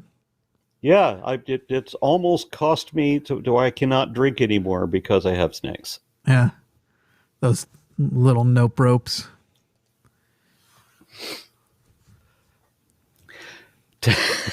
Just thinking about the guy with the cardboard sign. Will work for snakes. I don't think no one would assume you meant snakes, though, is the thing.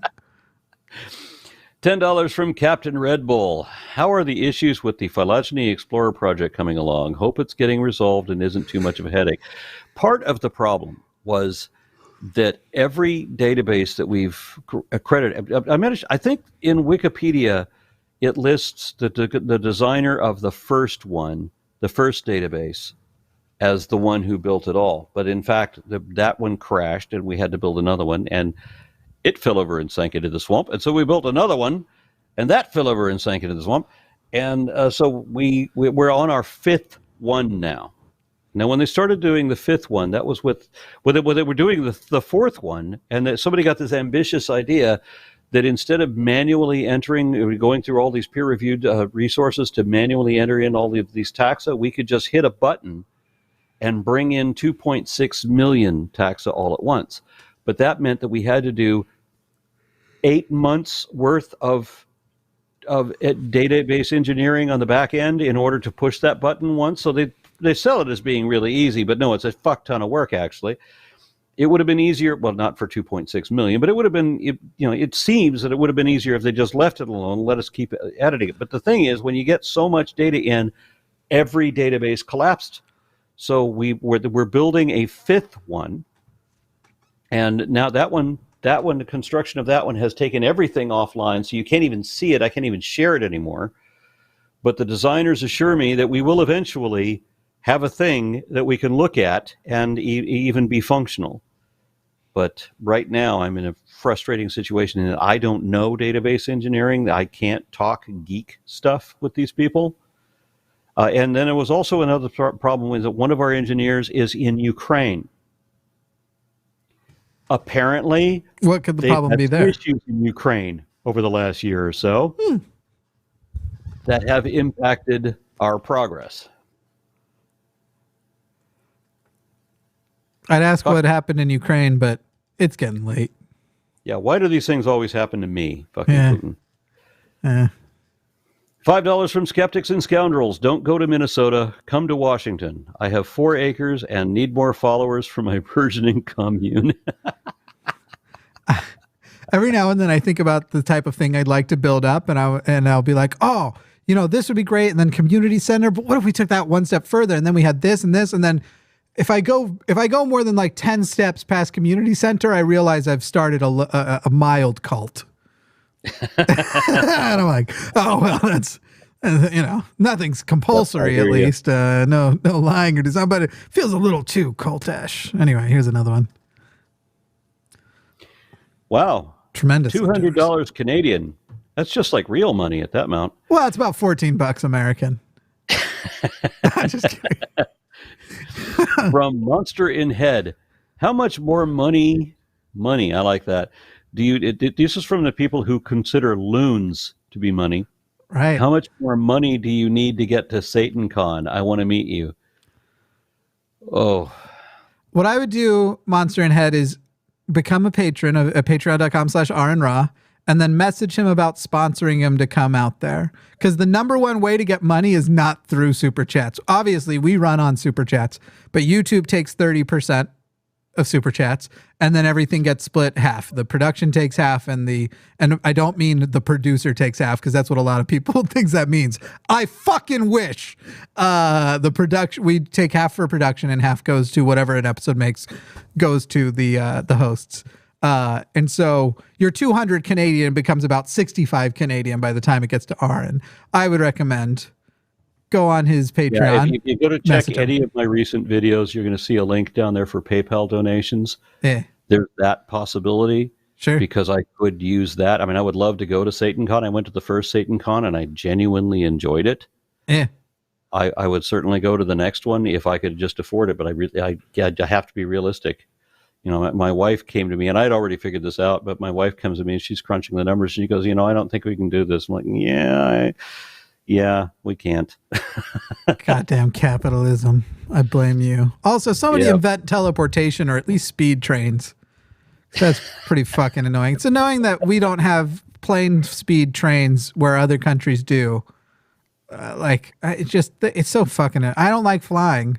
So that's going to be the hardest thing to get over. And I'm sitting here like, why did we turn our back on shit like the one that the douchebag gave up to go and be the CEO of Twitter instead of making for us?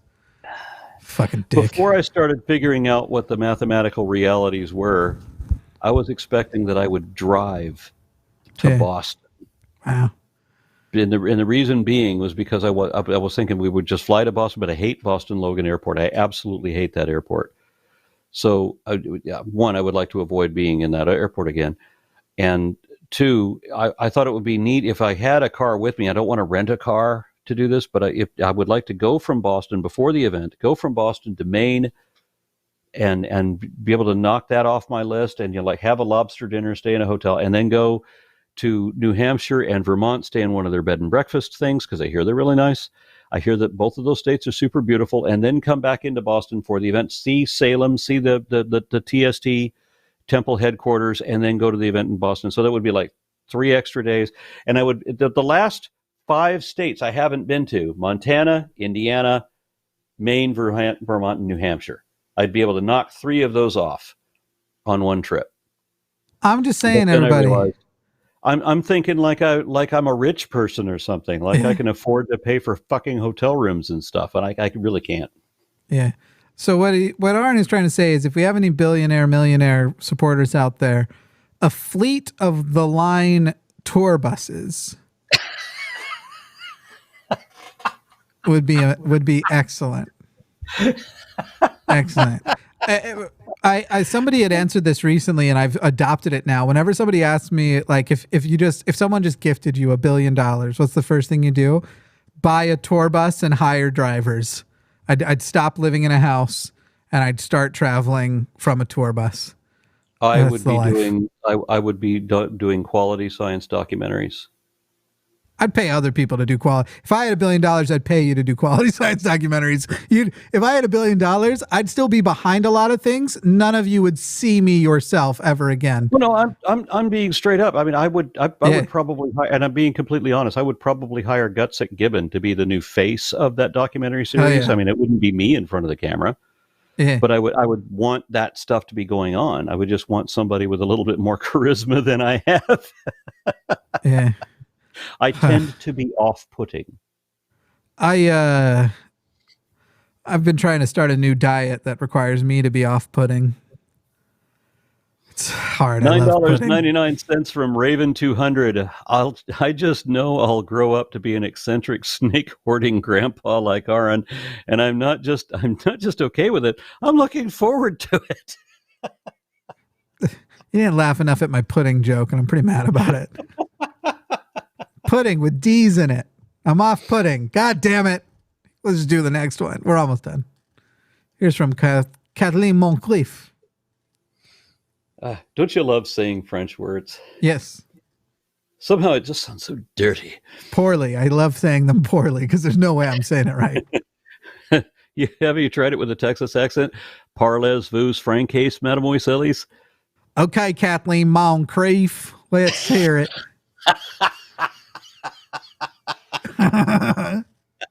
All right, so $20 Canadian. There used to be a way to fold the old Canadian $20 bill so that it looked like the Queen's neck was her butt. I've seen different things like that with different bills over the years. Okay. Over the years. Thanks for sharing that. $5 from Smart Aleck Atheist. The train that Musk was making, the Hyperloop, was a hoax that was debunked 100 years ago. I thought that when I saw it first. It took me a little while because I remember thinking there was an air of familiarity to that. And I remember seeing somebody else's debunking video that talked about that. I'm like, oh, yeah, that's where I saw that. I'd have to see to what you are referring because I don't know enough about technology or engineering. If you're saying that the specific electromagnetic technology or whatever, but versions of the Hyperloop and then there was other companies with their own loops, the proofs of concepts had already been done. And there are places that have super fast trains that can get you, like in the US, you'd be anywhere under a day in these super fast trains if we had them. And I just wish we would have them. I don't like to fly, and I don't, I don't. It's not even about flying though, which is the weird thing. But the concept of renting a cabin on a train, which is basically what I would need. That's one of the things I really love about Europe. I mean, Yeah. when I did a trip through Europe. I did a tour in 2016, I think it was. I did a tour of 15 countries in 6 weeks. And unfortunately, I forgot all about how tiny Europe is, and I was like booking air travel. Yeah.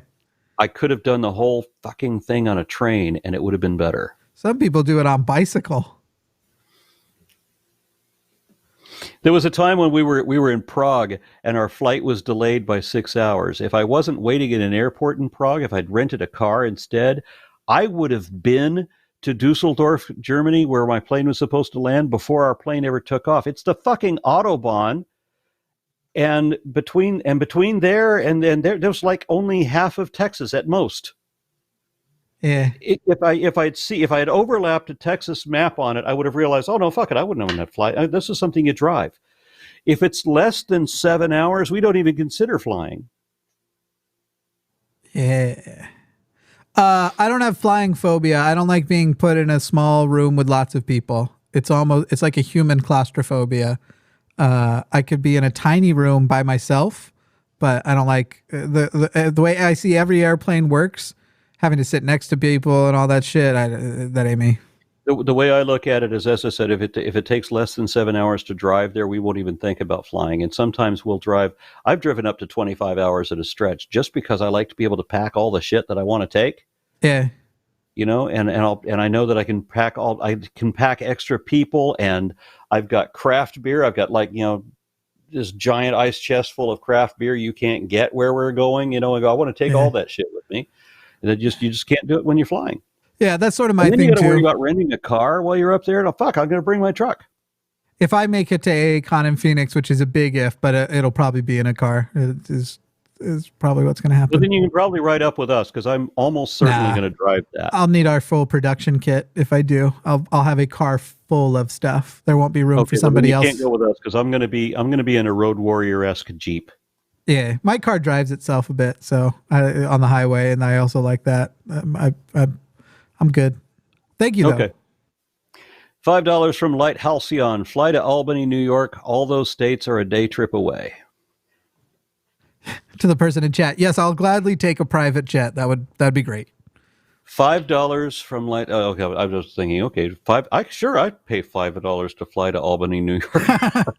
No, by the way, I would love to do a line con in New York. And Telltale's up there. He lives in New York City, and I'd be happy to coordinate with him. He has some atheist convention sort of experience because he was one of the people behind one of the cons down here. So yeah, I foresee one day a New York line con is if everything is able to go the way.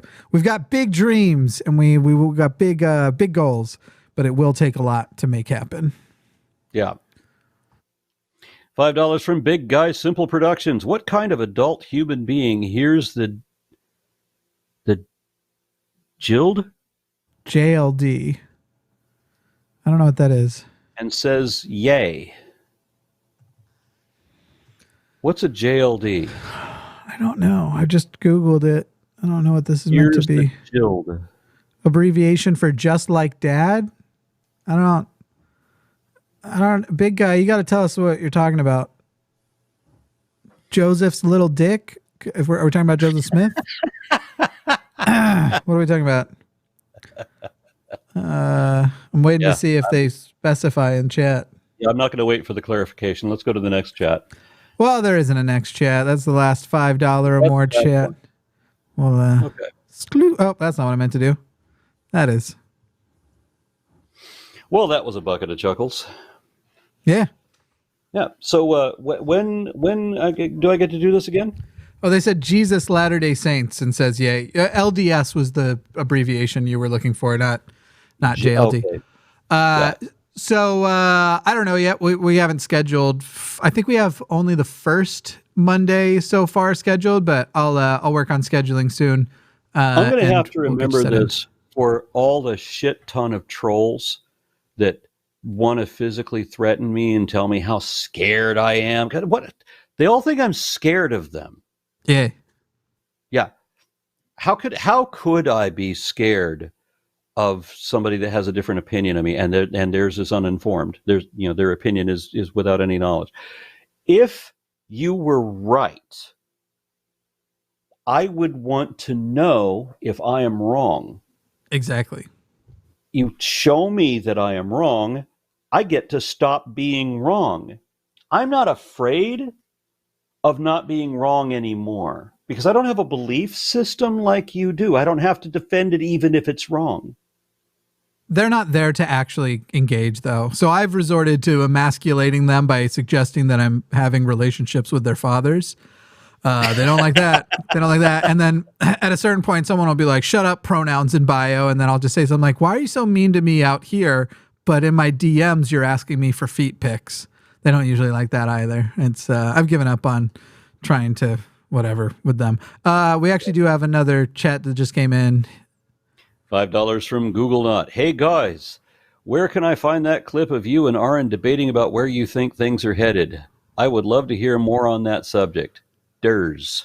I think it's the New Year's show. It was very lighthearted, but I definitely was like, Aron, I just think you are super wrong. It was like a straight up, like, I think it was a debate level thing or like a something of an argument between two friends. It never was heated, but we vehemently disagreed on the proposal. New Year's thing. So we're talking 3 weeks ago. Yeah. Yeah. I'll try and find the timestamp for you. Because if anybody else knows, and let me see if we have an awesome viewer named Faya, I think is the name, but who will put a lot of timestamps for calls that I'll usually pin as a top comment. I'll see if that's in there because I was going to clip it at one point, and I believe it was on the idea of basically like, are the good guys going to win? And my whole proposal was like, I hope everything's good in the end, but things are going to get way, way worse to the level of like massive amounts of people dying and potentially wars on these social issues before. Yeah, I think that if the good guys were going to win, certain bad guys would at least have been indicted by now. Yeah. Yeah, one would hope. Long Invalid asked, are you and Forrest going to be on again soon? I loved seeing you two together. So as far as like host shows go, we're probably only doing one combo host show a month, and then otherwise it's guests. And so I don't know about next month, but we just did the two of them earlier this month. So it'll probably be a minute before it's Forrest and Aron together again. Forrest is coming back with Gutsick Gibbon, though, in February. And so that's not a... That's a good combo. That's a guest, not a host combo is the thing. But it's we work things from a business perspective that would take too long to explain on this end, but we do things with intention, despite the fact that it looks like I'm just pissing into the wind. You want to read this one from Zach Gursky? $10 from Zach Gursky. Look forward to meeting you guys, be it in Phoenix or SatanCon. I look forward to giving you the firm handshakes you deserve. Awesome if you remember me now that I'm homeless. Please, you have a couch I can crash on. Okay. Yeah, this is the person who said they were short on rent. Yes, you can come hang out in the office home combo. I was telling telling my friends that when we get Forrest and stuff out here, they can chill in. Thank you, Zach. Wait, there's one more. Shit. Where'd it go? There's Once one again more from, shit. Yep. $5 from Big Guy Simple Productions. So sorry. How can any adult be converted to Norman? Yeah. So Mormon is a stupid religion, but it's not more stupid than people are. Than most people, sure. But then there's just a lot of people out there. And then Mormonism, actually, it's not even stupidity. Mormonism, it brags about basically preying on people when they're very emotional, when they're feeling at their worst. That's when they think, oh, I gotta go and intercept this. Johnny Rapine said, Jimmy sings Billie Eilish, I'm that bad type, make your mama sad. Oh, you want me to say, I'm that bad type, make your mama sad type, make your girlfriend mad type, might seduce your dad type. I'm the bad guy. Duh. Yeah, that's a good song. It was very uncomfortable when she was 16 or 17 singing that song. I don't think 16-year-olds should be singing might seduce your dad type, but now she's an adult, so I don't care. Make my parents have an affair. They need to break up already. Anyway, I did it again. There you go. Oh, I'm back in my room. Yeah. It looks like there's something when we're talking about being on a train, and I feel like something about bringing you in like this makes it, I don't know, look like you were on a train to me. It doesn't, though. Why don't you tell people where to find you and say goodbye, and we'll call it a night. Under a rock, wherever it's damp. Aron Ra, patreon.com/ARONRA. That's where this is what I do full time, and I do need all the help I can get. Can't even afford to go to SatanCon anymore. But you can also find me just ARONRA. That's my YouTube channel, and check out any of my videos. It shows how to do Patreon donations as well as PayPal. But if you want to check out my material, please, that's the way to go. ARONRA. Good night, everybody.